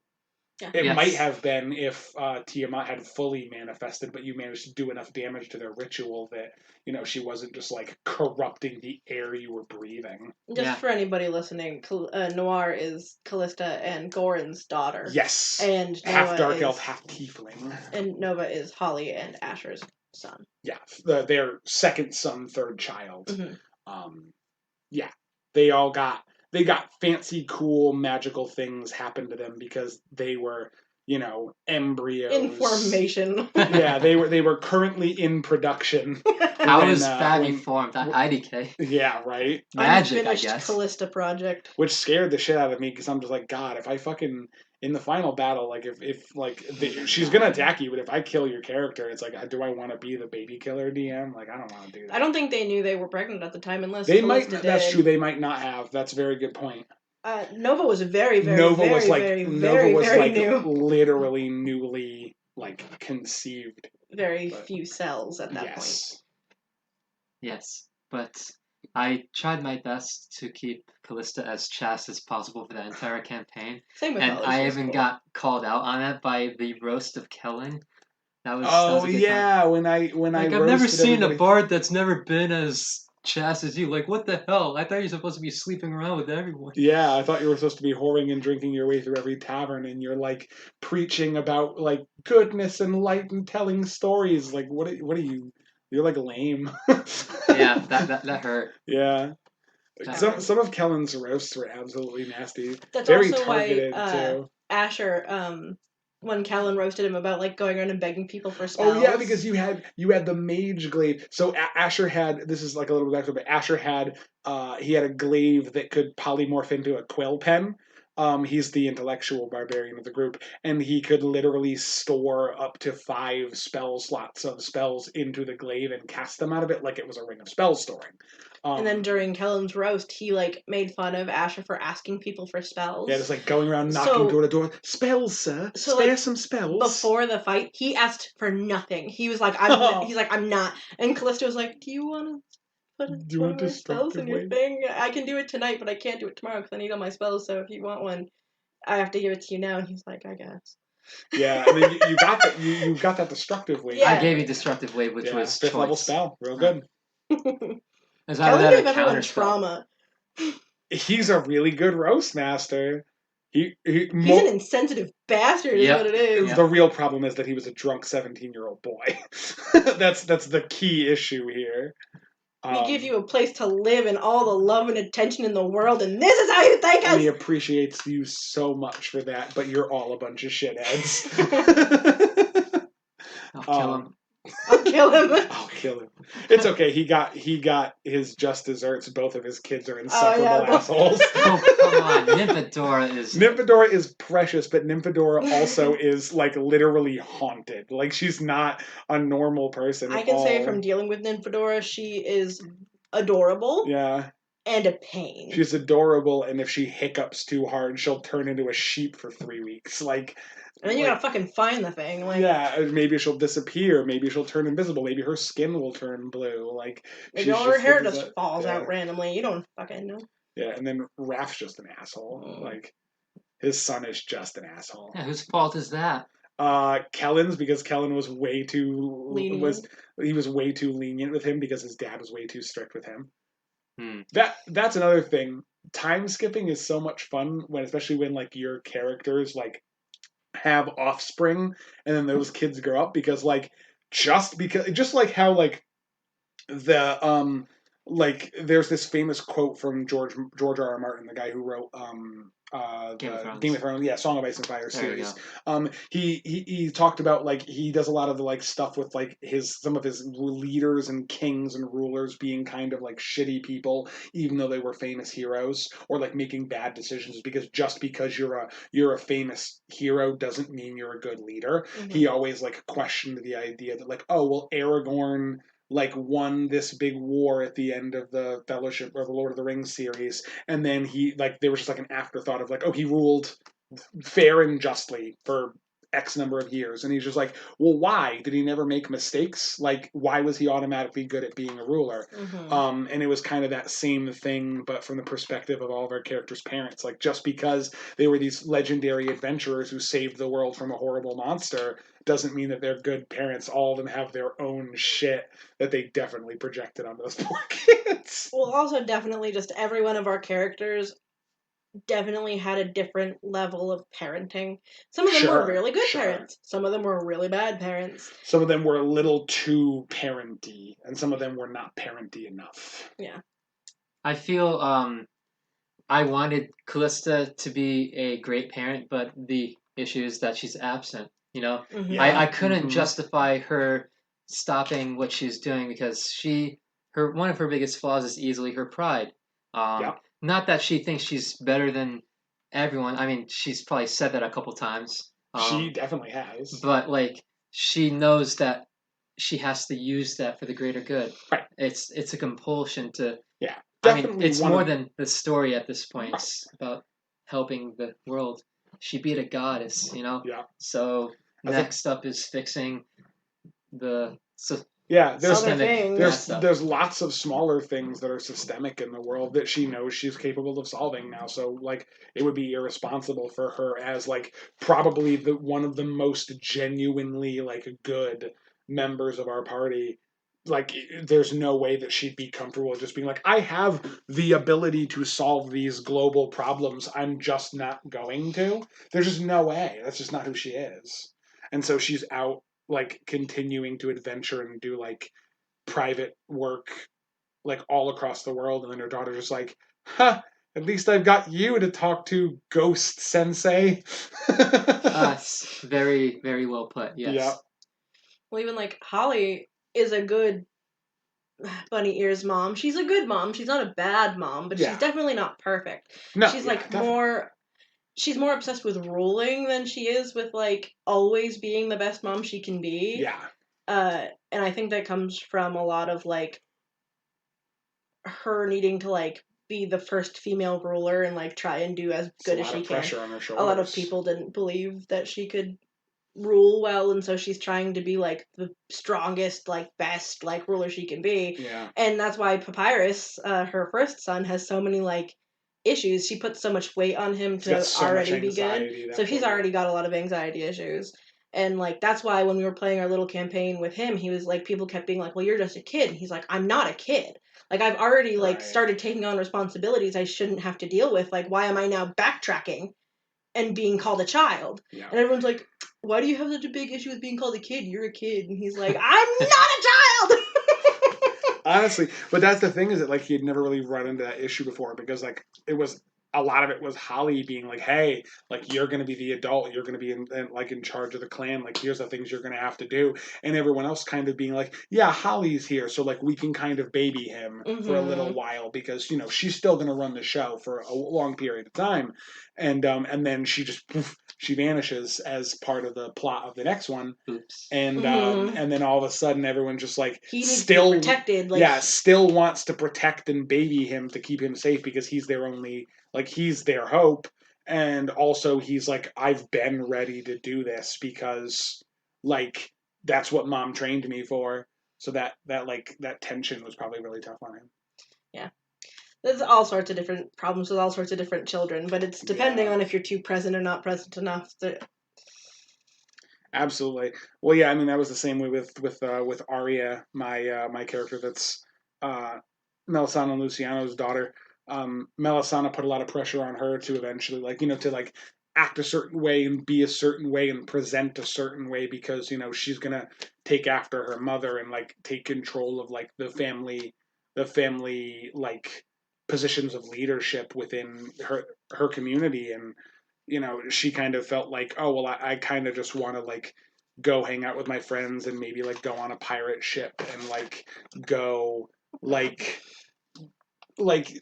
dance in taverns and, like, sword fight with, like, ruffians and scoundrels and just, you know, do fun adventure stuff. And she just never really felt like she was able to do that. And also, like, she was extremely responsible for, like, her younger sister, who, like, they did the complete opposite, and they're just like, yeah, she can pretty much do whatever she wants because she's not going to be in charge. She's classic, like, parenting tactics. Yeah.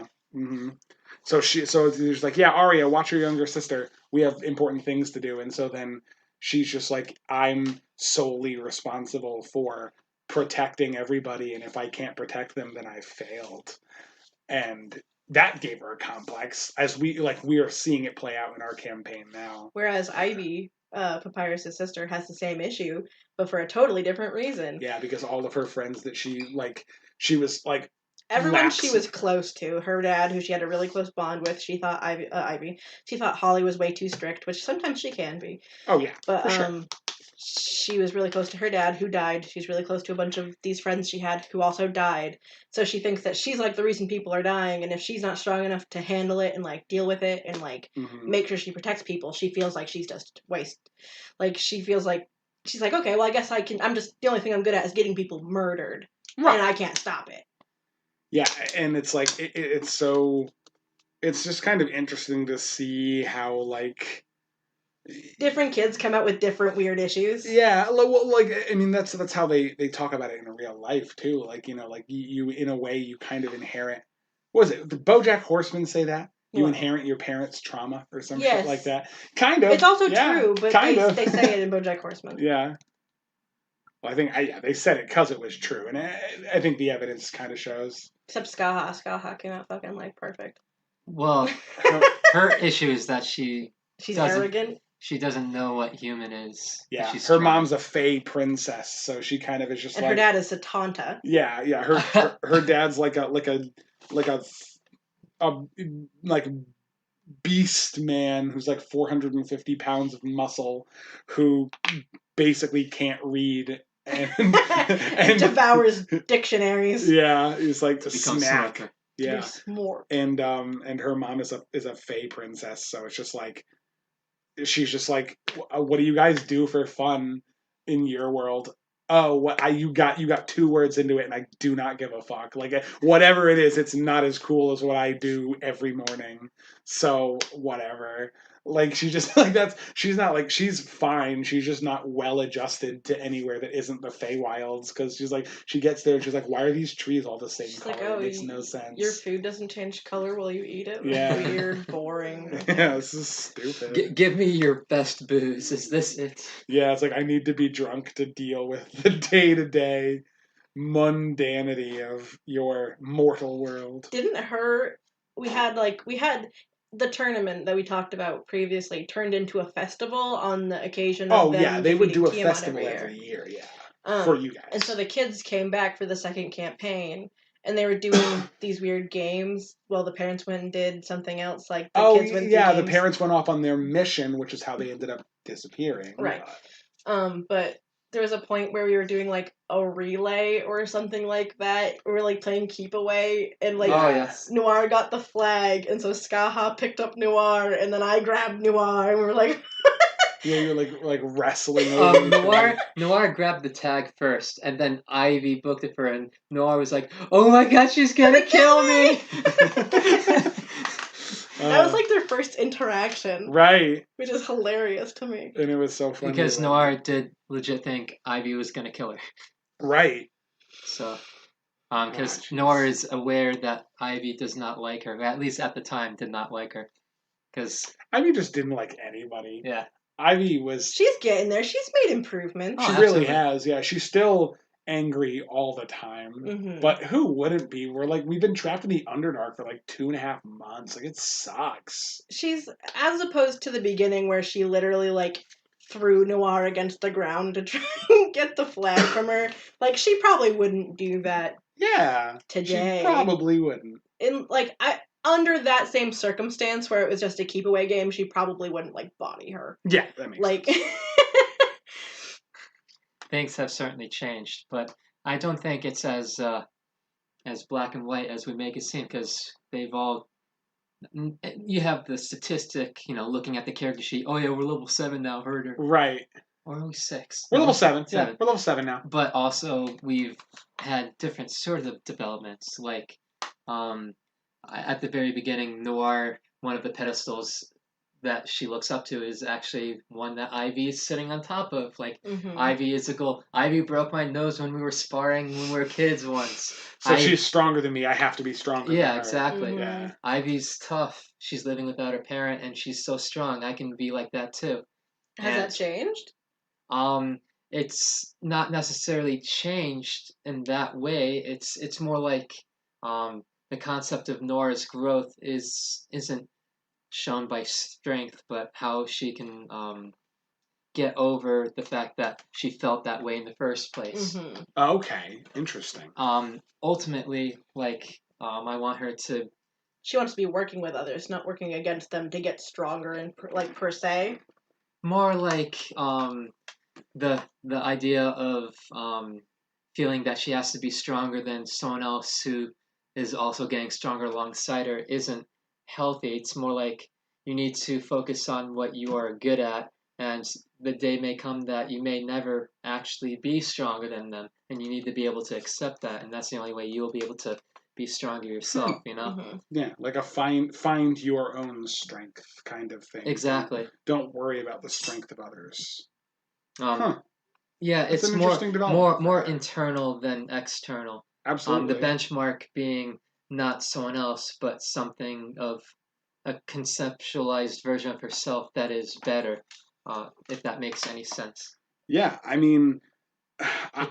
It's very, Eastern, philosophy, Sure. The spirit being stronger. And I do think it's kind of fascinating, too, because,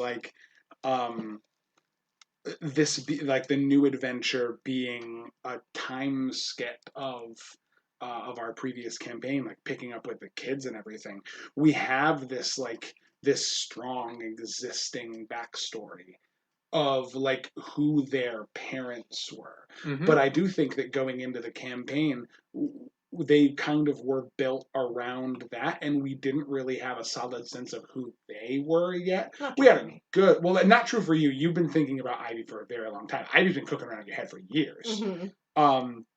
The rest of us kind of like were still working on the idea of who our characters were, and like slowly but surely, I think we're starting to identify like their goals and their wishes and their like personalities and how they react to stress and trauma and success and victory, and like and seeing how they grow in regards to that, and kind of in a lot of ways become independent of the parent characters they're based off of. It's way harder for them to do because they're not just like running around willy-nilly. Like on the surface, just like going to bars and having fun. They're trapped in the Underdark fighting demons and potentially dying every single day. So like sometimes it's not easy to define your goals when you don't know if you're gonna survive. Right.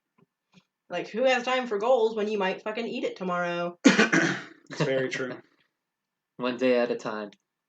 Honestly though. And that's what makes it so I guess that's part of what makes it so fascinating to me, is like I really do think that a lot of the preconceptions of what I thought these children characters were going to be were super based off of our previous campaign, and naturally they would be. But it's so interesting to see them kind of become their own people. It's interesting. Oh, Percy's going again.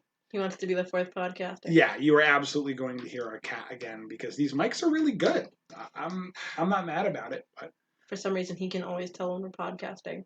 Yeah, because he wants to come be a part of it. Yeah, he goes, it's time for my guest star. He needs his 15 minutes of fame. He wants to be a YouTuber just like us. Carry on. But yeah, so I don't know. I just kind of my own musing thoughts on like what makes developing a completely independent character interesting versus what makes a character who like already has some sort of enfranchisement in the world. Like this was a weird challenge for us because all of our characters already were enfranchised in the setting and have a lot of baggage that isn't necessarily connected to like things that happened in the game. It's all stuff that existed in the past because of past decisions we made and then how it affected these new people. So I think in a lot of ways we were opening up with a little bit of like a role-playing challenge on our hands. Like we had to not only think about who these kids were, but also think about how the things we did in the last campaign led to the things that impacted these kids and who they were. It was multi-layered, and I think that's why it's taken a little bit longer than average to really fall into the scare, at least for me. I was pretty good from the start. Yeah, I think you had a really strong idea of who Ivy was. Also, I'm just a background freak, so like... Yeah, you think about it all the time. I took like the last 2 years of our campaign to just figure out who she was and what she was gonna do after she like became her own person. Right. I mean, obviously leaving some things blank in case like one of her parents died or something. Well, yeah. But once she was born, it's like, okay, like who is she gonna be, and then how do like the potential events of this campaign change? Well, we took a month off after we finished the first one, so I just took that entire month to be like, okay, well, any of the things that I wrote out for her that need to change, I changed, and then I was like, okay, and now I give her the really fine details about what she likes and like what she's been doing, and then there she was. Yeah. How about for you, Kyle? Do you find that Noir was easy to kind of like fall into? Do you find that there are still some challenges for you when it comes to role playing her? Or? I mean, I like to swear a lot, and Noir not swearing is a big thing. I slip a few times, and I'm like, that's not in character. Yeah. But I mean, as of recently, at least. Yeah, she cursed. She cursed for the first time. A resounding fuck demons, which, I mean, I think that's a universal opinion of most anyone. Literally or figuratively. Yeah, pretty much. Oh, fair. Yeah. There's plenty of that, too, in the Underdark. Noir is, I took all of my, all of the concept of a lawful good, like, bubbly, like, what's the term?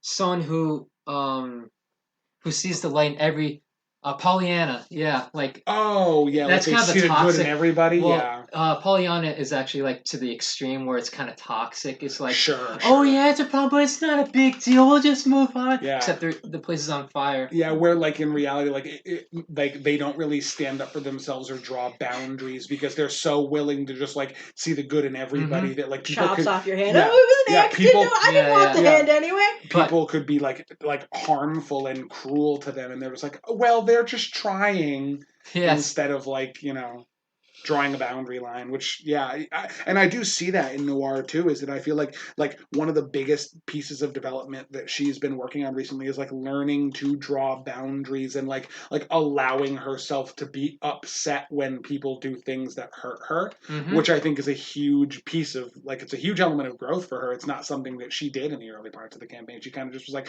it's fine, everything's fine, while the whole world is crumbling around her, and she's like kind of letting herself feel, which is huge for her, really. It's also painful. It's very painful. Yeah. She as far as playing her, I can't say that she was too difficult because I knew I didn't want her to be lawful, just neutral good. Sure. Just to keep her flexible because lawful characters in a setting like this are taxing. Yeah, it's hard to it's hard to like play by the rules all the time when you're fighting for your own survival. I'm just gonna put it out there. Playing a lawful good character is the hardest thing for anyone to do. Play as many edgelords as you like, whatever. Who gives a crap? Everybody's got to at least once because it's fun. Or maybe you're not into that sort of thing. I'm not trying to call anyone out, but lawful good. That's the true difficult way to stay lawful in a campaign. Unless the DM is deliberately working with you to help you stay lawful. Like if the tone of your campaign is like you are the good guys, those are the bad guys. There's nothing morally gray about this. These are definitively evil. You are absolutely justified in doing whatever you can to stop them. Or if you're in like a morally gray campaign where you're constantly doing the freaking moral dilemma. Okay, if you do this, you'll save 5 people, but if you do this, that one person dies. It's just like, do you sacrifice the one for the many. And that's the thing is that like I do feel like the the average campaign I shouldn't say the average campaign because I don't necessarily think that is correct, but like the kinds of campaigns that don't really get into the super deep like metaphorical or like complicated like emotional or dramatic situations, the kinds of things where like you don't have to make a lot of like difficult moral choices, things that are just kind of like a regular like fairy tale story, like a good versus evil, good triumphs in the end sort of thing. It's easy to play a lawful good character. I think there's a lot of people who would argue that other alignments are harder to play, but I think I personally agree with you. I think lawful good characters, remaining a core like true to your morals, lawful good character in a campaign where moral dilemmas come up and there isn't really a singular like good answer where like actions have consequences and a wise character can predict those consequences. Eventually it becomes a matter of like I have to pick which consequence hurts the least, and that's really hard for a character who's trying to be like upright and like archetypically like paladin good. That doesn't really work out, especially in a campaign like that takes place in the Underdark where like there's just like there are sentient beings in the Underdark, like intelligent beings who actually want to eat you, and they're civilized people, and like hurting them is like killing them is murder, but also like they prey on you. There's this like dog eat dog, like killer be killed kind of mentality throughout the Underdark that like eventually you kind of have to make some not like quote morally unquote good choices just to survive, to continue to try to be the best person you can be. And we've run into a lot of those situations in our campaign. I think it's kind of like it's led some of our characters to struggle a lot, not to like get like weirdly depressing, but I definitely think that Out of the Abyss, if you've run it, if you run it like not necessarily like straight through, you can definitely make it a very like good versus evil kind of thing. But if you add a lot of like intrigue and complication into the campaign, which you probably need to do anyway, because you do need a lot of work as a DM to make that campaign kind of like fly. I think you can add in a lot of like moral gray areas that make it really hard for like a good, like shimmering good party to maintain that without coming out on the other side traumatized. Well, we only have 15 minutes left. Okay. So I wanted to ask Kyle for the last 15 minutes, since we kind of went on a tangent, which I loved, but also I want to give Kyle more time. Sure, yeah. Let's give our guest the floor for the last 15. Are there any other things you wanted to bring up? Any other moments of the first campaign, since we already went over the second a little bit, that you really liked or that you wanted to bring up for the last few topics? Oh man, I think I did, but then the tangent made me forget. But let's see. I remember being how scared I was at the very beginning of the campaign. When Ken had the distinct evil mind of his to attack us at night with a ghoul. And he attacked Kallista and paralyzed her. And I'm like, oh shit, she is dead and nobody is awake. That's right. Yeah, that terrified the shit out of me. Yeah, that's right. You guys were sleeping inside of the like ruined old temple of Timra. That's it. And you guys fell asleep. And then when the moon came up, the corpse that was in the corner just fucking woke up as a ghoul, and you were the one on watch. That was pretty terrifying, and I was scared for my life, and I've never been as scared for my character's life since. Especially because you weren't even level 1 yet. Like, you guys were basically using commoner stats, and it was a ghoul that like bit you and paralyzed you, and it's like, okay, now if it hits you one more time, that's an automatic critical hit. Like, you're probably dead. Yeah, it was pretty terrifying, but I appreciated the experience. Yeah, I wanted to really threaten you guys. That early on in the campaign, I wanted to show you guys that, like, you know, like this game was going to have some ups and downs and some twists and turns, and like, you know, you were all creative and worked together well and solved your way out of those problems. But how'd she even get out of that problem? I'm pretty sure someone, yeah, because like after that happened, like she got paralyzed, and then it like like she let out one last yelp before she was paralyzed, and then I had everyone roll. And then everyone in this campaign getting saved by a yell. Yeah, right. Pretty much. And then like nobody woke up except someone did. I can't remember. It might have been. I woke up. Oh, you woke up? And then I shot it. Yeah. Oh, yep. Okay. Yeah. Never miss. Mm-hmm. Oh yeah, that was something that didn't come up. Kallista is actively will always forever spread the. It's not a myth. It's true. That Holly never missed a single shot in the entire campaign. Yep. Ever. Never miss Holly. Never miss. I mean, every shot she fired from that heavy crossbow landed its mark perfectly. I mean, like, it's not metaphorical. I mean, she had like a plus 13 or something. Yeah, it was insane. She was you put a sword in that girl's hand, and she's like, "What the fuck do I do with this?" But damn it, she never missed with that crossbow. Well, I had it too in her background that when Raffi taught her, since he's a fighting ranger. Yeah. He tried to teach her how to sword fight, and she was shit at it. Yeah. But she wouldn't give it up because she was too stubborn. She's like, no, I gotta be good enough to give herself proficiency in the weapons, but she wasn't like. She wanted to be good at doing swords, and then the first time she ever like caved and used a ranged weapon was when she had to. And then she's like, fuck, I'm good at this. Yeah. She was a crack shot. Another thing I wanted to talk about is how we give our characters voices. And I think that, I mean, there's only 10 minutes left, so we can't really go too in depth, but sure. An interesting part of character creation is how you portray the character in the game. And sometimes it takes a few sessions to figure out how you want the character to talk. Now, last time you talked about me eating the chicken nuggets to give Kallista a lisp. Yeah. And doing the lisp without the chicken nuggets was pretty difficult. So, I mean, I used the time skip as a very valid reason of getting rid of it. Yeah, but, going through speech training and stuff like that. I wanted to make it so like there's the dichotomy where she talks with the lisp, but when she sings, it comes out like beautiful, you know. Mm-hmm. So it just gave her more of an excuse to sing more, you know. Was there that kind of gets me thinking, was there any like for the voices for all of your characters, was there any like inspiration that you drew from when you came up with their voices, or did you just kind of like think about how they would talk and then just kind of try to project that?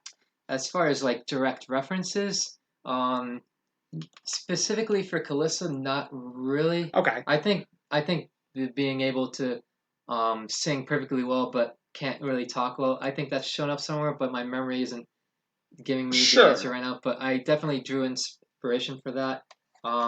As far as like how she generally talks, I don't think I had anyone particularly in mind. Unity, I've played a million characters like Unity before. Sure. So slipping into that sort of kind of lower, making jokes at other people's expense, quick wit, and of course like the sort of sultry tone. Yeah, but she was kind of just like a little bit more of like a little bit more of like a sultry and femme fatale like femme fatale Kallista voice, but with a little bit more of like a little bit of darkness behind the voice. Exactly. Kallista was very like light and airy, and she was very like shadowy and like a little bit of sarcasm and bite. Always. But otherwise, kind of the same voice, which makes sense. They were twins. Yes, they were. And Setanta, I mean, I just tried to go for my lowest, you know, this is how a big tough man should talk. Right. So, I mean, come on. Setanta's voice suits him like perfectly. Like it's like that's the iconic voice. Yeah. I go as deep as I can, which I guess surprises some people at work. When I work retail, so when someone's not paying attention, I'll walk past them and go, "Excuse me, sir," which is actually pretty mean, but I mean, I do it for fun. And they're like, "Holy shit, Kyle, was that you?" I'm like, "Oh, yeah, sorry." Yeah, or like the "Excuse me, sir," you know, the opposite direction, but. I can't do that for a character. Setanta pops out in the middle of work just to scare the shit out of your. Oh yeah, exactly. Nice, yeah. I mean, if I saw him standing behind me, I would probably like lose my shit. Like he's as tall as I am, so it won't be that. Oh, bad. He is as tall. That's true. He's 6'4". Yeah. He's not as tall as I thought he was, but he's also like. Oh, he might be 6'8". He's like 400. Yeah, he was like 6'8". Oh, he's big. He's because Asher was 6'4" or something, and he was the second tallest next to Setanta. Okay, yeah, I think I made him 6'8". Setanta's huge. All muscle. I'm gonna say Holly's voice is just my voice. I usually you have a growl sometimes. Mm-hmm. The thing is I tend to differ my characters more with mannerism than like my actual voice. Right. So you can usually tell who's talking by how I'm talking, not like the pitch or anything like that. Like Asher doesn't talk very often, and when he does, it's kind of sheepish. Sure. Unless he's pissed. And then Holly is always just very blunt, just like she's in your face about everything, and she's usually being snarky. Right. Raffi is usually just if I'm saying something that's full of wisdom, that's usually him. Yeah. 100%. And with Ivy, if I'm cursing, like then it's Ivy. But she's also kind of gravelier. She's than most. gravelly. She's gruff. Yeah, you really like dive into the deeper registers of your voice. What do you want? Yeah. Right. Yeah. Exactly. Yeah, and for me, it just kind of was like I didn't take any like specific inspirations. That's not necessarily true. I definitely like.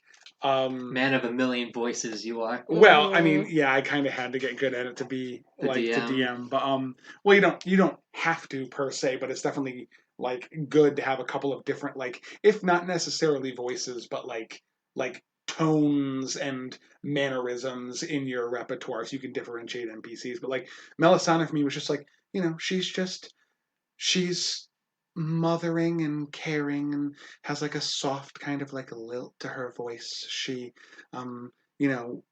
when she's not angry, her voice is kind of supposed to remind you of like a mom.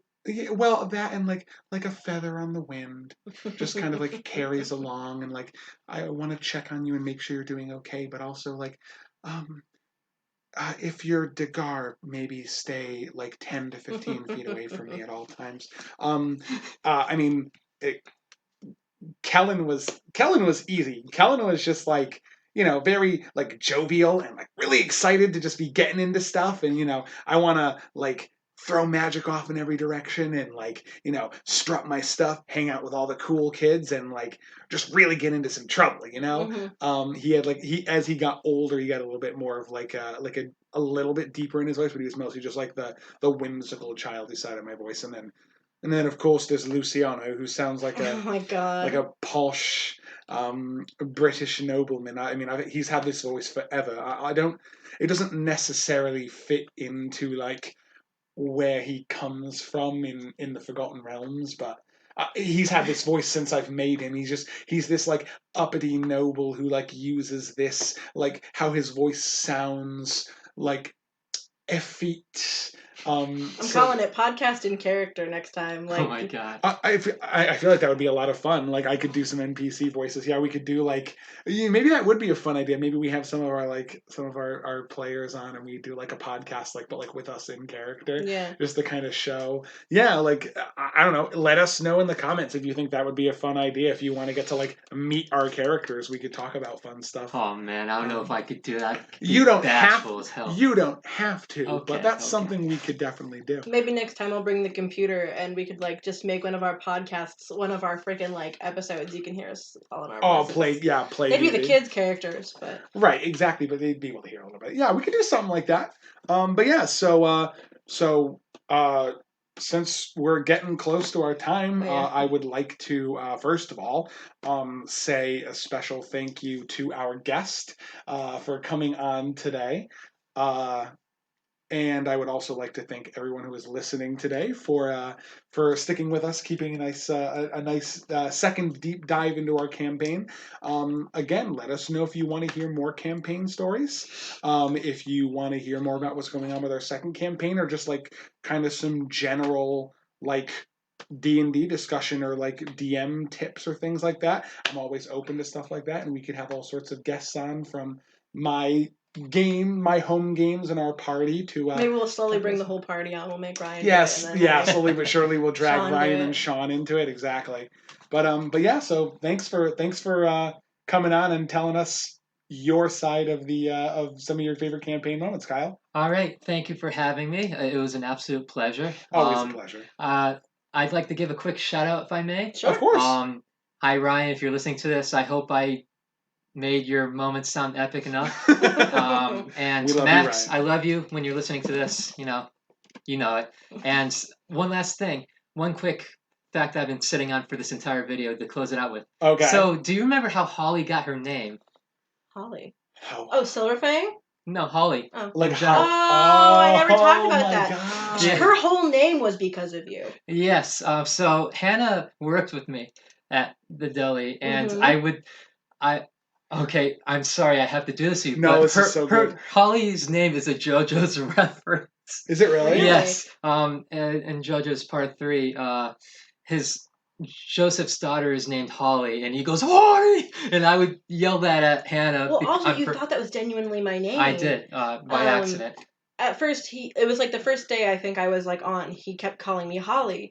Yeah, and it's an H name. And I think at one point he was like, is that actually your name? And I was like, no, I'm Hannah, but you can call me whatever you want. And I did.